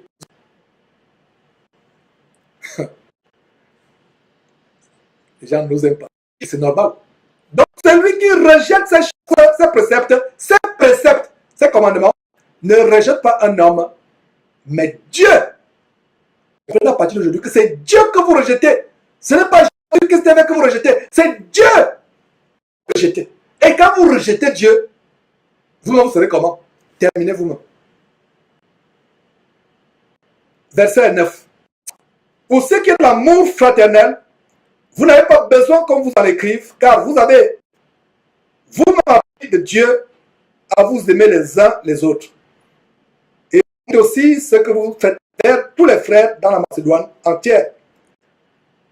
Mais nous exhortons, frères, à abonder toujours plus dans cet amour.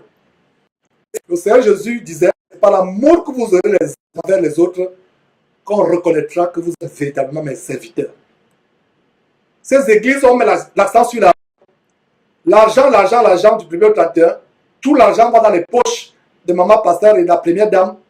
De maman pasteur et de maman pasteur, la première dame de l'église, la première dame. Le monde, ce qui se passe à la Maison Blanche avec la première dame, l'histoire de première dame, même les églises, il y a maintenant l'histoire de première dame. Donc ne soyez pas surpris quand on montre les Bill Clinton, Hillary Clinton dans nos émissions ici. Pour vous montrer d'où ces choses viennent. Tout l'argent va à papa pasteur, à maman pasteur. Mais les uns les autres, il y a les misérables dans l'église.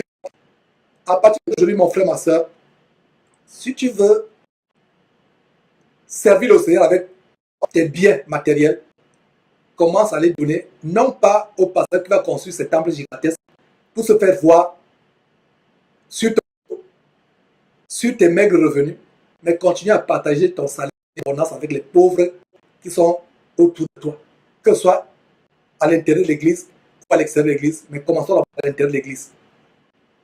Des gens sont là, pauvres dans le chômage. Ils sont en haillons. Il y a des personnes qui se sont endettées pour prendre le ticket du bus, du métro pour aller dans les églises. On ne sait même pas s'il a fait 3 jours sans manger.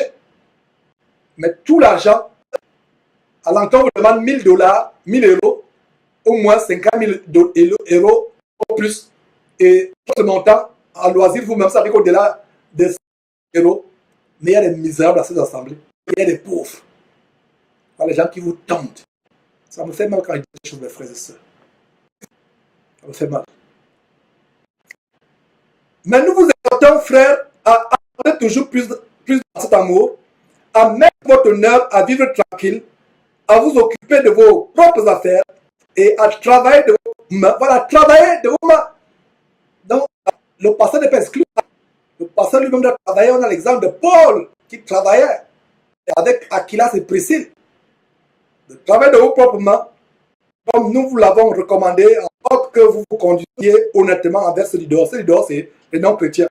Et que vous n'ayez besoin de personne. Verset 13. Et du verset 13 jusqu'au verset 18, en fait, ça nous montre tout simplement ce qui va se passer au retour de Jésus-Christ. Et pour gagner du temps, nous vous recommandons les enseignements que nous avons faits au mois de septembre 2015 à la suite de ces prophéties diaboliques mensongères qui disaient que Jésus allait revenir à ce mois de septembre 2015 avec les Claude Ignaski et autres. On leur a fermé la bouche à travers les émissions pour leur montrer comment Jésus devait venir. Mais on va lire, je vais lire tout simplement, je vous recommande ces émissions. Et donc la section du verset 13 à 18 jusqu'à la fin du chapitre 4, nous amplifions ces versets dans cette série d'enseignements sur les événements qui vont entourer l'enlèvement de l'Église et le retour de Jésus-Christ. Donc, verset 13, nous ne voulons pas, frères, que vous soyez dans l'ignorance au sujet de ceux qui dorment, afin que vous ne vous affligez pas, comme les autres n'ont pas d'espérance. Verset 14, car si nous croyons que Jésus est mort et qu'il est ressuscité, croyons aussi que Dieu ramènera par Jésus et avec lui ceux qui sont morts. Voici, verset 15, en effet, ce que nous vous déclarons d'après la parole du Seigneur. Tous les vivants, restez pour l'avènement du Seigneur. Nous les vivants, pardon, restez pour l'avènement du Seigneur. Nous ne dévancerons pas, ceux qui sont morts. Verset 16, car le Seigneur Jésus lui-même a un signal donné à la voix d'un archange et au son de la trompette de Dieu, descendra du ciel et les morts en Christ ressusciteront premièrement. Donc si quelqu'un vous a vu les morts s'élever au ciel avant les vivants, c'est les démons qu'il a vu s'élever au ciel. Et demandez-lui s'il n'a pas vu le tant pis, tant pis. C'est le mot gabonais pour marijuana. Ou si vous êtes camerounais, ça n'a pas pu le faire. Voilà. Donc, si quelqu'un vous dit qu'il a vu des morts à terre se lever au ciel, il dit comment les morts peuvent se lever, on n'a pas vu la trompette sonner, les vivants sont élevés. Allez suivre, c'est tellement intéressant qu'on a fait au mois de septembre 2000, l'année passée, un an environ, jour pour jour environ, sur les mensonges, les fausses prophéties sur l'avènement du retour de Jésus-Christ. Et on montrait donc une diabolique autour de Jésus-Christ. Donc mes frères, on va pas continuer, c'est passé, on doit prendre une pause, on doit continuer, voilà. Donc ensuite, nous les vivants qui seront restés, nous serons tous ensemble enlevés avec eux sur les nuées pour la rencontre du Seigneur dans les airs. Donc les morts, les vivants ne dévanceront pas les morts. C'est les morts en Christ qui vont d'abord ressusciter. Et les vivants en Christ aussi, c'est-à-dire qui sont en communion parfaite avec Christ, qui auront vécu toute la vie gardant les commandements, vivant pour plaire au Seigneur Jésus-Christ et à son Père Dieu. Donc, ensuite, nous les vivants, dans ces gens-là, qui seront restés, nous serons tous ensemble enlevés sur les nuées à la rencontre du Seigneur dans les airs. Et ainsi, nous serons toujours avec le Seigneur. Consolez-vous donc les uns les autres par ces paroles. Le verset 1 de chapitre 5. Donc, on termine, mes frères, nous sommes à la fin presque de cet enseignement. On va tout simplement lire. Le cœur de l'enseignement était là, comment nous dépouiller des œuvres des ténèbres. Donc, vous voyez, voilà un exemple que les divisions de la Bible en chapitre et verset, ça a été ajouté par les différences des c'est les hommes qui ont ajouté cela. La Bible originellement n'avait pas de division en chapitre et verset. Et on va voir comment le chapitre 5 est la continuation du chapitre 4. Donc s'il fallait bien diviser, c'est pas au niveau qu'on devait mettre le chapitre 5. Donc la division en chapitres, parce que le récit du chapitre 4, c'est ce qui continue. Donc pour ce qui est des temps et des moments, vous n'avez pas besoin, frères, qu'on vous en écrive. Car vous savez que le jour du Seigneur viendra comme un voleur dans la nuit. Comme un voleur. Si quelqu'un qui vous dit qu'il connaît exactement le jour où Jésus-Christ reviendra et il y aura l'enlèvement de l'église, fuyez cet homme comme la mort. Courez loin de lui, fuyez pour votre vie. Encore, nous vous recommandons les abonnantes émissions de septembre 2015 sur ce sujet. Car vous savez vous-même que le jour du Seigneur viendra comme un voleur dans la nuit, quand les hommes diront, et ici il y a des textes sur le jour du Seigneur. Les catholiques ont menti les gens en disant que le jour du Seigneur c'est dimanche. Non. Chaque fois que vous voyez dans la Bible le jour du Seigneur, c'est un jour des fois de terreur. C'est le jour où il y aura des événements cataclysmiques qui commenceront d'abord par l'enlèvement de l'église et la terreur qui va surgir sur terre. Alors qu'on suit ces émissions, on développe ces détails. Donc, le jour du Seigneur, ce n'est pas le dimanche des catholiques. Nous, on parle du Seigneur, nous prions tous les jours. Mais les catholiques ont voulu dire jour du Seigneur. C'était pour adorer le Dieu soleil. Sunday. Sunday. Sunday, ça veut dire que le jour du soleil, dimanche. Nous, chrétiens véritables, on n'a pas un jour particulier pour adorer Dieu. Nous pouvons nous rassembler dimanche, lundi, samedi, peu importe le jour. Nous nous rassemblons n'importe quel jour. Donc, si vous pensez que le dimanche, c'est le jour où il faut vous réunir, vous n'avez rien compris. À la émission de septembre 2015 sur le jour du Seigneur. Quand les hommes, verset 3, diront paix et sûreté, alors une ruine, c'est ce dont je parlais, une ruine soudaine les prendra, les douleurs de l'enfantement surprennent la femme enceinte et ils n'échapperont pas. Ça, c'est les hommes impies. Mais vous, frères, vous n'êtes pas dans les ténèbres. À ce jour, vous surprenne comme bien personne ne sait quand est-ce que ce jour, le Seigneur Jésus qui reviendra. La Bible dit que les vrais chrétiens ne peuvent pas être surpris par ce jour. Parce que le vrai chrétien se prépare tous les jours, vivant chaque jour comme c'était le jour où Jésus reviendrait. Un vrai chrétien ne sera pas surpris. Donc quand quelqu'un fait une vidéo inspirée par les démons, soit disant que Jésus a dit qu'il revient en 2018, tu dis que frère, je ne suis pas surpris de ce que tu es en train d'enseigner. Un, c'est une doctrine de démons. Ce qui me concerne, je vis comme si Jésus pouvait venir toujours. Et les vrais chrétiens se sanctifient, se dépouillent du vieil homme, se débarrassent de la vieille carapace, comme on a vu avec les animaux, les insectes tout à l'heure, Les vrais chrétiens se sanctifient chaque jour, renouvellent leur intelligence jour après jour, se purifient jour après jour, veillent sur leur marche, veillent sur leur marche après jour, parce qu'ils sont dans l'attente du retour de Jésus-Christ. Voilà ce que les vrais chrétiens font. Donc, vous, 4, lisons le verset 4, mais vous, frères, vous n'êtes pas dans les ténèbres pour que ce jour vous surprenne comme un voleur. Verset 5, mais verset 5, vous êtes tous des enfants de lumière. Et du moins, vous marquez la lumière, bien entendu. Vous êtes des enfants de lumière, vous êtes tous des enfants de lumière et des enfants du jour. Nous ne sommes point de la nuit des ténèbres. Verset 6, ne dormons pas comme les autres, mais veillons, veillons et soyons sobres. Regardez Impact Conférence 2016, Impact diabolique. Les maisons de joie, carnaval. Ils ont le trucidance diabolique, le culot luciférien, dire qu'ils ont vu des choses impressionnantes. C'est la grâce de Dieu. Les maisons de joie, les gens dansent, il n'y a pas de recueillement. Tellement un bruit infernal d'orchestre qu'ils sautent, ils dansent. Et ce pourtant, c'est tout le monde. Mamadou Kambili, Mamadou Karambili, Tunasi, Sanogo et autres. Allez voir cette émission qu'on va préparer par anticipation. Je vous donne déjà cette semaine, nous allons faire un travail de fourmi pour vous exposer au satanisme qui est derrière Impact 2016. Ne dormons donc point comme les autres, mais veillons et soyons sobres. Il n'y a plus de sobriété dans le corps de Christ aujourd'hui. Les chrétiens sont devenus de véritables fêtards.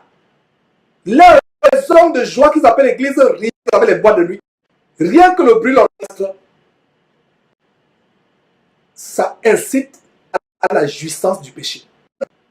Et on dit que c'est l'Esprit Saint qui s'est manifesté. Ce n'est pas l'Esprit Saint, c'est votre chair qui s'est tellement bien manifestée que ça vous a donné chair de poule, chair de canard, chair d'épervier.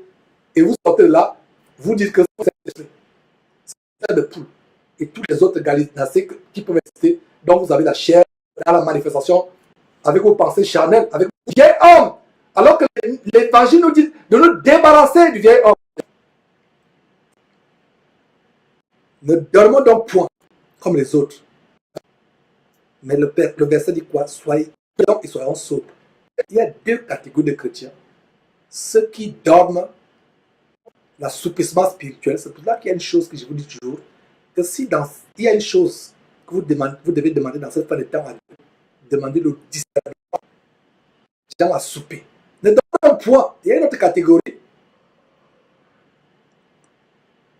À l'opposé de ceux qui dorment, il y a une autre catégorie qui ne sont pas dans la sobriété. Dans la jouissance, il y a certains chrétiens là, ils aiment tellement le monde, la chair, le péché, que tu as d'aller de quitter ICC, ils vont vous lancer le caillou. Vous suivre vraiment pour vous tordre le cou. Parce qu'ils aiment ces choses-là. Ce n'est pas pour nous nous enseignons.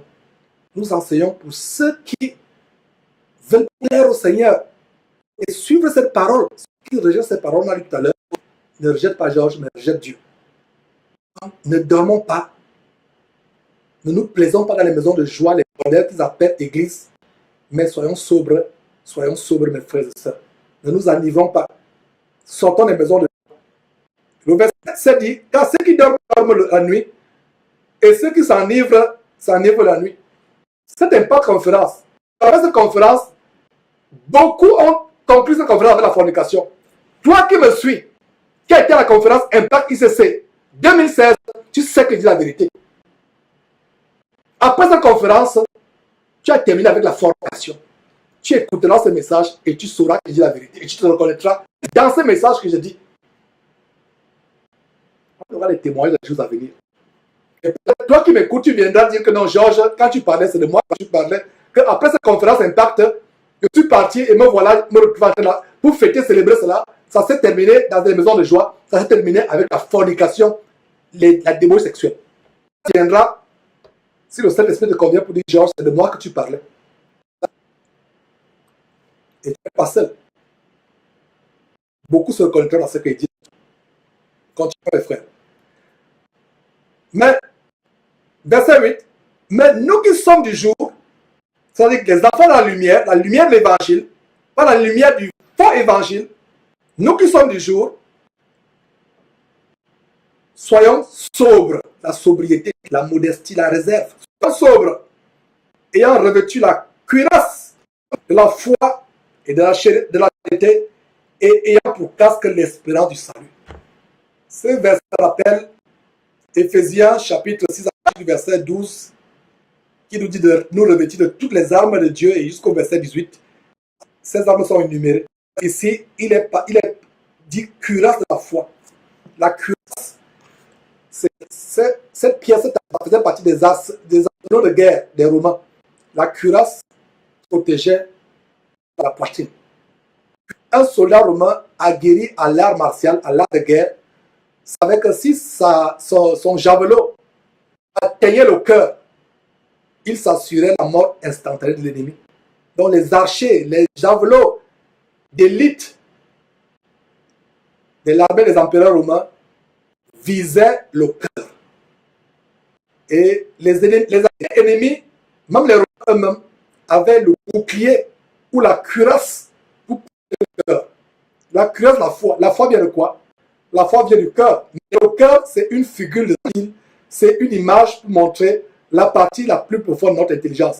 Ce n'est pas cette masse de chair que nous avons dans notre thorax. Mais c'est figurativement que la Bible nous dit revêtez la cuirasse de la foi. La foi vient du cœur. Romains chapitre 10, verset 9 dit, si tu confesses dans ta bouche le Seigneur Jésus et si tu crois dans ton cœur que Dieu l'a reçu des morts, tu seras sauvé. Et le verset, c'est du cœur que viennent. C'est du cœur que notre salut s'opère. Mais nous qui sommes du jour, soyons sobres et en revêtu grâce à la foi. Et cette grâce de la foi, c'est quoi? C'est la parole de Dieu. Dans chapitre 10, verset 10, la foi vient de ce qu'on entend et ce qu'on entend vient de la parole de Dieu.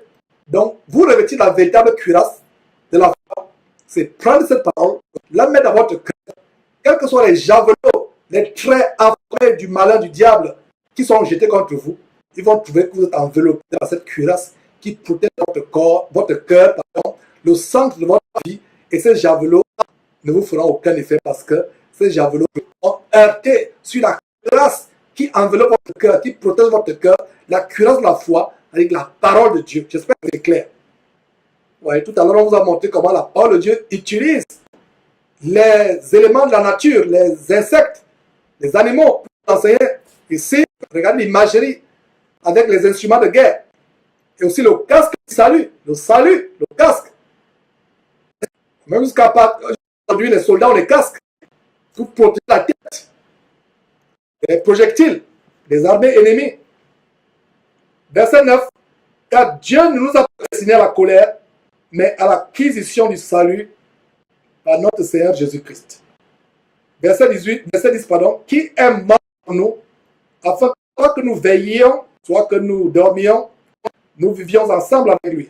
Verset 11, c'est pourquoi exhortez-vous réciproquement et édifiez-vous les uns les autres comme en réalité vous le faites. Voilà le pourquoi de cette chaîne. Voilà l'une des missions de cette chaîne, pour amener à nous exhorter, nous édifier les uns les autres en attendant la manifestation du salut par notre Seigneur Jésus-Christ. Nous terminons, verset 12. Nous vous prions, frères, d'avoir la considération de ceux qui travaillent parmi vous, qui vous dirigent dans le Seigneur et qui vous exhortent. La considération, la Bible dit que ceux qui sont dans la prédication, ceux qui nous prêchent l'évangile, nous devons avoir la considération. Il n'est pas dit d'avoir de l'adoration, d'avoir de l'idolâtrie, des pensées idolâtres. Il n'est pas dit d'idolâtrer ou d'adorer ceux qui nous prêchent l'évangile ou ceux qui travaillent parmi nous. Les prédicateurs de l'évangile, ceux qui travaillent dans le corps de Christ, nous ne devons pas les adorer ou les idolâtrer. Nous devons avoir de la considération. La considération, et le verset 13 va plus loin en disant, ayez pour eux beaucoup d'affection. Beaucoup d'affection. Il n'est pas dit de les adorer. Il n'est pas dit d'être leurs disciples, de devenir maintenant des namaïstes ou des namaïens ou des namiens. Il est dit, ayez pour eux simplement beaucoup d'affection et de la considération à cause de leur œuvre. Soyez en paix entre vous.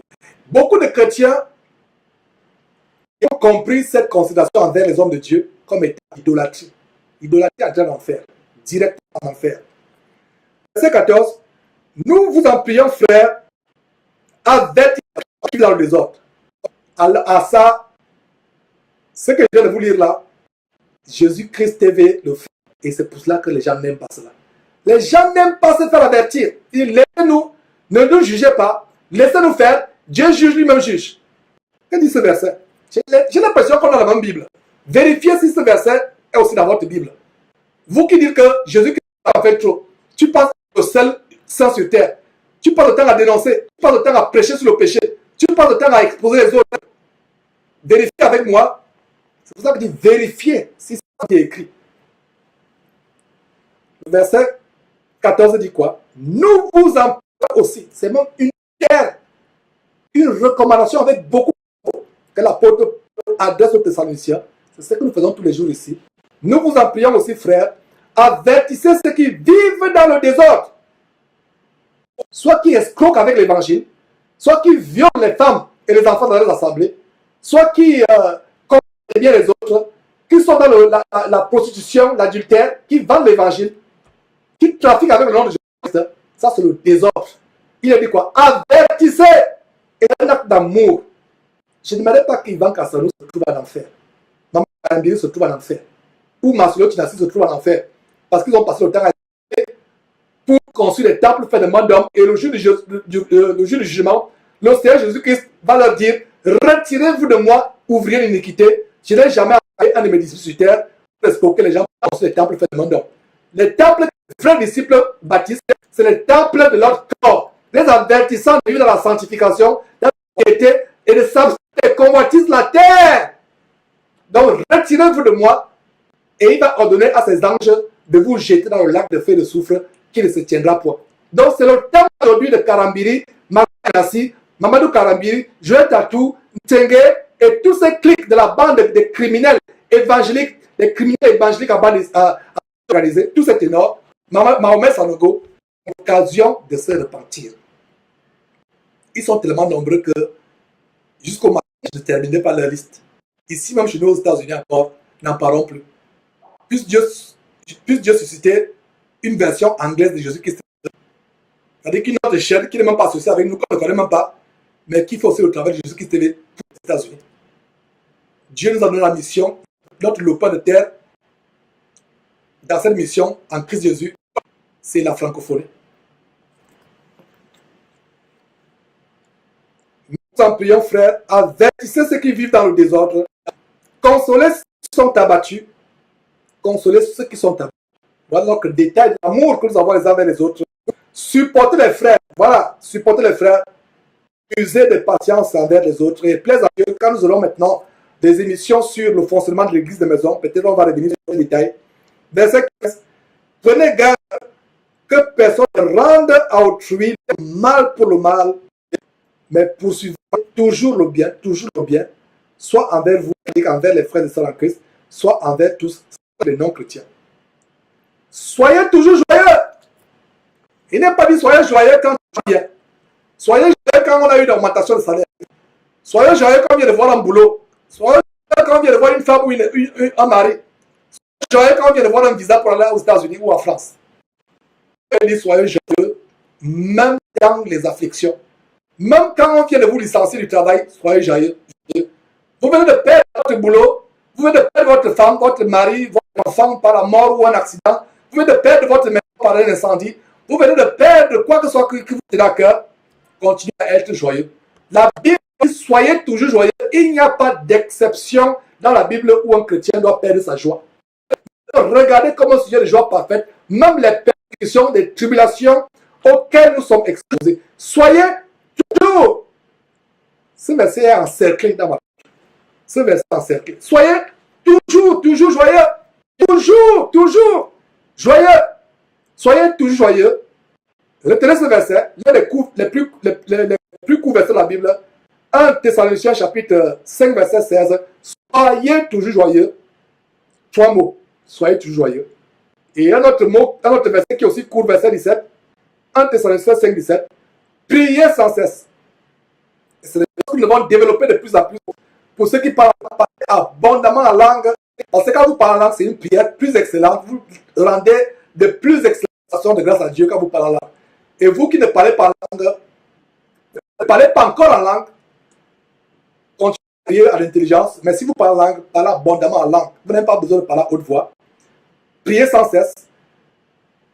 Et le verset 18 continue, rendez grâce en toutes choses. Voilà, c'est ce qu'il a dit. C'est comme le verset, soyez joyeux en toutes circonstances. Donc, verset 18, rendez grâce en toutes choses. C'est à votre égard la volonté de Dieu. La volonté de Dieu à Jésus-Christ, c'est de rendre grâce à Dieu en toutes choses. De ne pas rendre grâce à Dieu seulement quand tout va bien, quand tout marche dans votre vie, quand tout bien, quand tout rose. Faites attention à l'évangile du Kingdom Now. Créez maintenant l'élévation. Avoir les voitures, avoir l'évangile de la poussière, l'état de ferraille, l'évangile de la boue, la chose de la terre. Paul a regardé ces choses comme la boue. Même Moïse, en Hébreux chapitre 11, il a dit de lui que la gloire de l'Égypte, il a regardé comme la boue. Il avait les yeux regardés, fixés sur quoi? Les yeux fixés sur la rémunération du royaume et l'œuvre de Dieu. Donc, quand rien ne marche dans votre vie, dans la pauvreté extrême, dans les tribulations, dans la disette, verset 16, Thessaloniciens 5, 16, soyez toujours joyeux. Thessaloniciens 5, 18, rendez grâce en toutes choses, car c'est à votre égard la volonté de Dieu en Jésus-Christ. Verset 19, n'étayez pas l'esprit. N'étayez pas l'esprit. Nous avons vu cela à Éphésiens 4, justement, quand on voyait comment la créature de Dieu, les insectes, les animaux, nous enseignent la sanctification. C'est ça.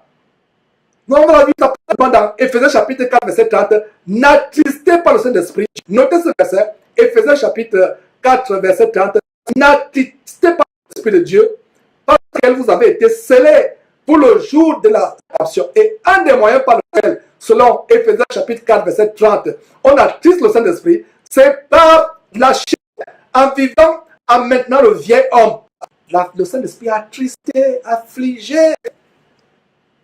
Quand on se dépouille de la vieille nature pécheresse, de la vieille carapace pestilentielle, en putréfaction, le vieil homme qui sent mauvais, qui est nauséabond, on se débarrasse du vieil homme, on révèle l'homme nouveau, le Saint-Esprit dans la joie, et devient notre ami, notre consolateur. Il nous ouvre les yeux pour montrer encore d'autres révélations. C'est pour ça que vous êtes surpris. Mais ce frère ou cette soeur, en si peu de temps, peut connaître toutes ces révélations. Parce que le Saint-Esprit est content, le Saint-Esprit n'est pas affligé. Vous qui aimez l'évangile de la joie de ICC et tous ces camps de concentration, des bordels spirituels, vous qui aimez ça, vous vous demandez, mais je tourne en rond, ma vie spirituelle ne décolle pas. C'est parce que votre cœur est sur la boue, la ferraille, quand vous prêchez là-bas, l'argent, les choses de la terre. Et le Saint-Esprit est affligé, très affligé.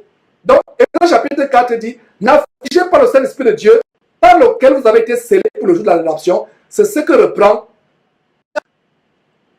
en quelque sorte, en Thessaloniciens chapitre 5, verset 19, n'éteignez pas l'Esprit. Ce verset montre qu'on peut éteindre le Saint-Esprit.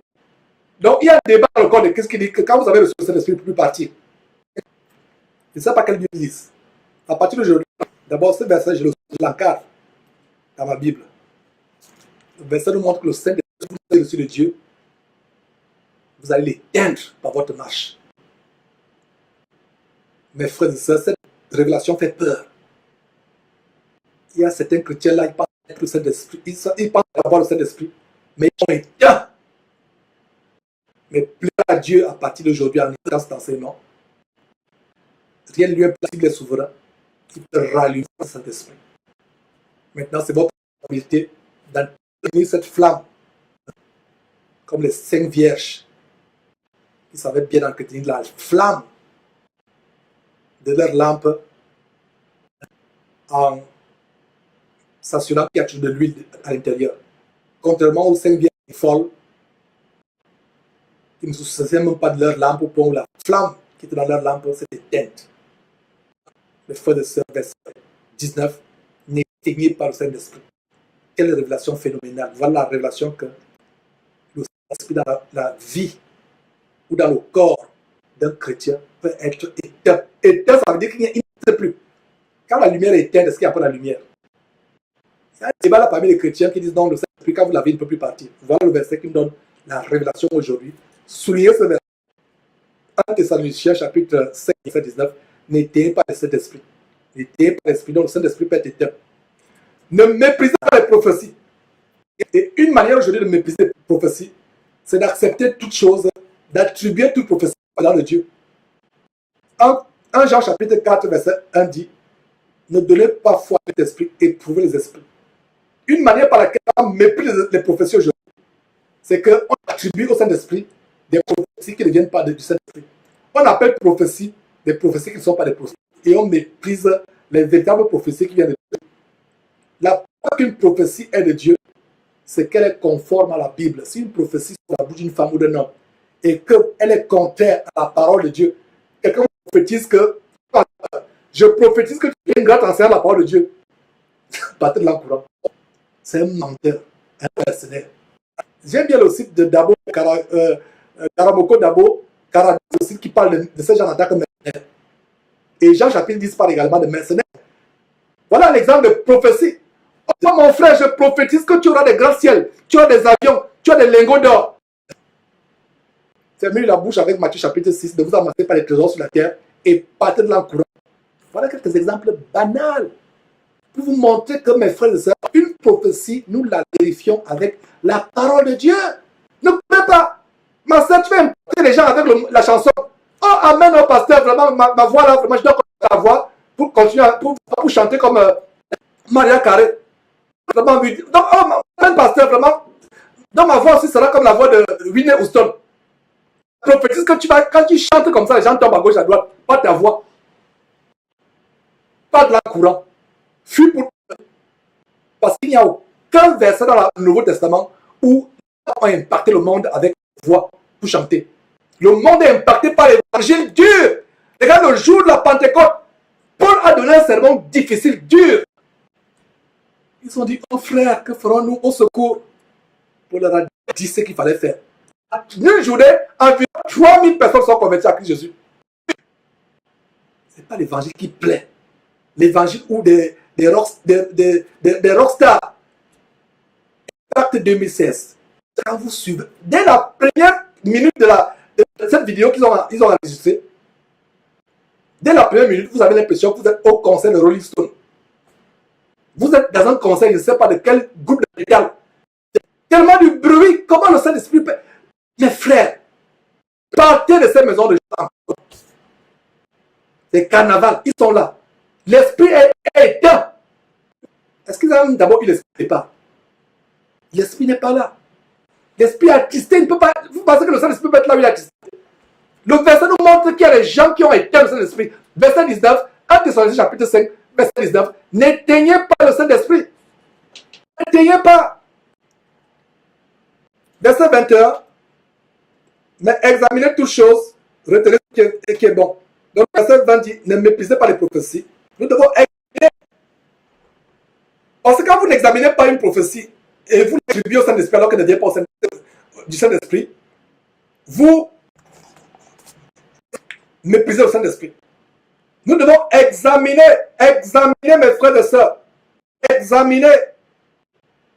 Ne méprisez pas les prophéties, verset 20. Mais examinez toutes choses, retenez ce qui est bon. Tout enseignement. Nous examinons en lumière de quoi? Nous faisons comme les Bériens, sur la base de Actes chapitre 10, verset 21. Ils examinaient chaque jour les Écritures pour voir si ce qu'on a dit était exact. Verset 21. Mais examinez toutes choses. Retenez ce qui est bon. Verset 22. Abstenez-vous de toute espèce de mal. Abstenez-vous de toute espèce de mal. Imitons ces animaux. C'est nous les hommes maintenant qui devons imiter ces animaux. Je dis ça dans notre honte. Même quand je montais vraiment ces animaux, pourquoi ne sont pas nés comme des insectes? Pourquoi ne sont pas nés comme... Pourquoi ne suis-je pas, moi, Georges, né comme ce crabe qui, à un moment, doit se revêtir de la nouvelle créature? Revêtons-nous spirituellement du nouveau corps, d'une nouvelle carapace, spirituellement parlant. Le verset 23 termine par les salutations et on va lire tout simplement. Le Dieu de paix vous sanctifie et c'est aussi ma prière pour vous qui avez direct pendant tout ce temps. Ça fait plusieurs heures que nous sommes là, les frères et sœurs. Ça fait environ 5 heures de temps, plus de 5 heures de temps de direct. Voilà, donc ma prière tout simplement et mes vœux pour vous, Et pour nous tous d'ailleurs, et mes salutations, sur la base de cette écriture, c'est que Dieu de paix vous sanctifie. Regardez l'épître, comme terminé par le mot sanctifie. Vous sanctifie lui-même tout entier. Et ça ne vient pas de nous-mêmes, ce n'est pas par notre capacité. Que Dieu, le Dieu de paix, quand vous avez le désir de plaire à Dieu, vous avez le désir. Dieu ne sanctifie pas les enfants rebelles, ne sanctifie pas les fils de la rébellion. C'est quand vous avez le désir, vous aimez cette parole, vous aimez cet évangile pur, même s'il est pur. Vous, Seigneur, ce que c'est Dieu, mais donne-moi la force, je veux bien, mais donne-moi la force. Le désir, c'est les enfants qui veulent lui faire plaisir. Que le Dieu de paix vous sanctifie lui-même tout entier et que tout votre corps, tout votre être, pardon, l'esprit, l'âme et le corps. Voilà un verset pour fermer la bouche à ceux qui disent que Dieu ne regarde pas le cœur, Dieu regarde le corps seulement. Verset. Que tout votre être, l'esprit, l'âme et le cœur, non, l'esprit, l'âme et le corps, pas le cœur. L'esprit, l'âme et le corps, C-O-R-P-S, le corps, le cœur. Ferme la bouche à ces chrétiens qui aiment les plaisirs de la terre, qui suivent Satan sans s'en rendre compte, c'est que Dieu ne regarde pas le corps, Dieu regarde le cœur. Mais que dit ce verset? 1 Thessaloniciens chapitre 5, verset 23. Que le Dieu de paix vous sanctifie, la propriété spirituelle, c'est ça la sanctification, tout entier, et que tout votre être, quoi?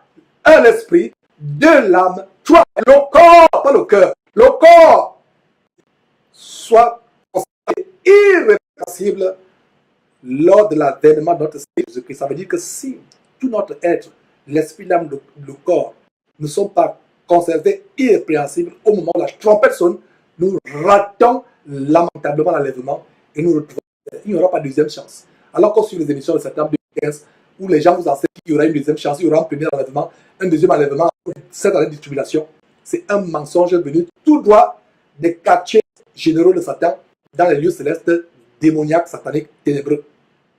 Donc, je lis le verset 23, que le Dieu de paix vous sanctifie lui-même tout entier et que tout votre être, l'esprit, l'âme et le corps, soient conservés irrépréhensibles lors de l'avènement de notre Seigneur Jésus-Christ.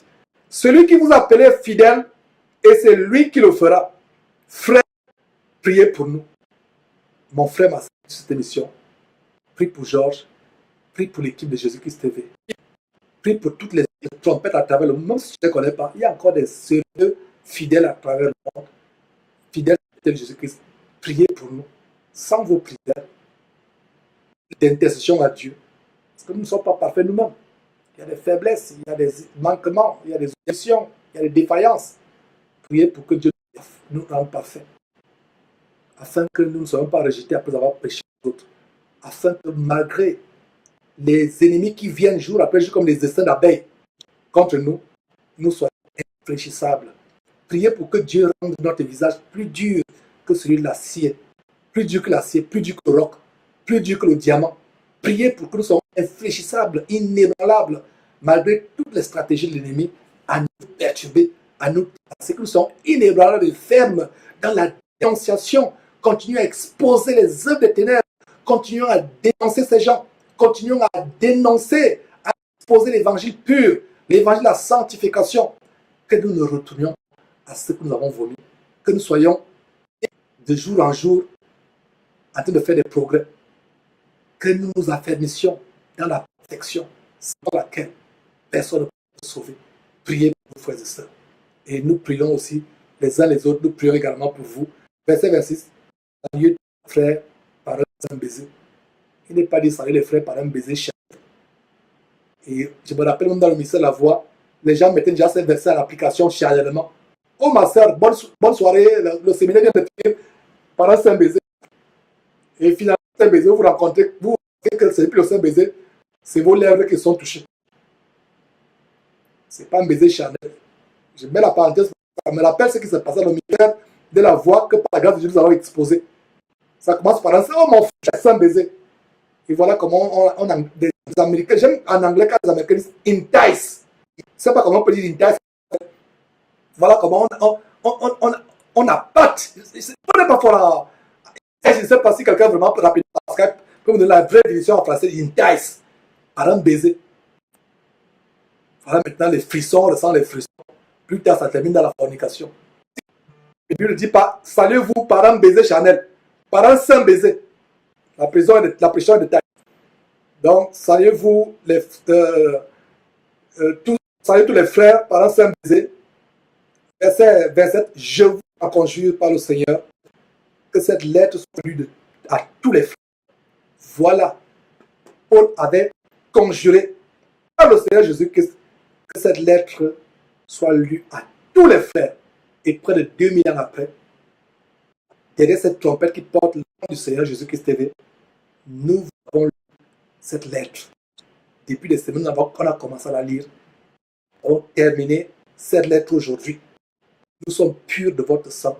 Nous pensons vous avoir donné tout le conseil de Dieu par rapport à comment vivre dans la sanctification, comment nous dépouiller des convoitises de la chair, de la terre, des choses terrestres, l'or, les trésors, la gloire de cette terre, les choses passagères. On vous a lu cette lettre. Paul, il y a 2000 ans, avait conjuré que cette lettre soit lue à tous les frères. Après de cette trompette, nous vous la lisons. Et selon que le Seigneur nous conduit, nous vous l'expliquons.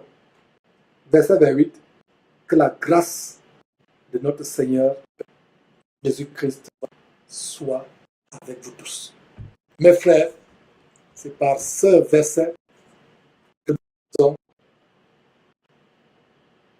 au revoir. Pendant quelques semaines, on va direct, il y aura quelques postings, quelques vidéos qui seront postées. Nous avons un couple qui nous rend visite à Houston avec des enfants. Ils vont passer quelques semaines, un mois, et peut-être plus, je ne sais pas. On n'a pas encore les détails. Ce jour à Houston. Et c'est un berger d'une église de maison en France. Donc, ils nous rendent visite à leur famille et prier aussi pour cela. Et on passe du temps dans l'ensemble. La Bible dit sur la base de Somme 33 qu'il est beau, qu'il est agréable, qu'il est doux pour les frères et sœurs de travailler ensemble. Là où Dieu déverse la bénédiction, la vie pour l'éternité. C'est l'occasion également d'être par retrait. Le temps aussi pour vous de digérer ces enseignements. Mais on peut faire des postings de temps en temps sur YouTube ou sur Facebook selon que le Seigneur nous conduira. Mais pour ce qui est du direct, nous reviendrons dans 2 semaines, 3 semaines, 4 semaines, 1 mois. Ça dépend du séjour que les frères feront ici. Du moins que la volonté se fasse. Je souris parce que je viens de comprendre à mon esprit que c'est un peu décidé autrement que même pendant le séjour du frère qui est une émission improvisée. Mais humainement, voilà ce que l'homme qui est notre frère planifie la semaine à venir. Mais si Dieu en trouve, voit autrement, c'est sa volonté qui va prévaloir et sa volonté qui doit prévaloir dans tous les aspects de nos vies. C'était un plaisir, mes frères, de vous présenter cette émission. On va tout simplement se prosterner devant le Seigneur. Mes sœurs, ouvrez-vous la tête. Ne suivez pas les mensonges des gens qui disent que votre chevelure, votre voile, et vous, décoiffez-vous comme nous levons nous mettons la nuit pour les endroits du monde, la nuit avancée. Et aussi remercier Dieu pour cette émission et rendre grâce à Dieu pour toutes choses. Éternel Dieu, nous te rendons grâce, nous te remercions de ce qu'on a pu faire cette émission, Seigneur. Merci de ce que tu nous as assisté, de la force de la conduire. Merci pour les détails sur le plan technique, connexion et autres choses. Seigneur Dieu, nous te rendons grâce pour toute personne qui a suivi cet enseignement, de même que toute personne qui la suivra quand elle sera postée selon ta volonté, ton désir. Seigneur, merci pour la nuit avancée dans certaines régions. Merci pour la journée qui continue ici. Seigneur, donne-nous de nous débarrasser du vieil homme, de revêtir l'homme nouveau. Seigneur, certains parmi nous ont le désir, la volonté, mais nous voyons des fois comment cette chair est tellement attachée à notre homme intérieur, comment cette chair nous fait tellement la guerre. Seigneur, donne-nous la force. Si ce n'était que par nous, on ne se débarrasserait pas de ce corps mort, de ce homme qui nous empêche de nous renouveler dans ta parole. Seigneur, donne-nous cette force, cette grâce. Merci infiniment, Dieu. Merci pour toutes choses. Jésus-Christ, nous avons prié. Amen. Donc, mes frères, ça n'est fait pour aujourd'hui. Bye bye.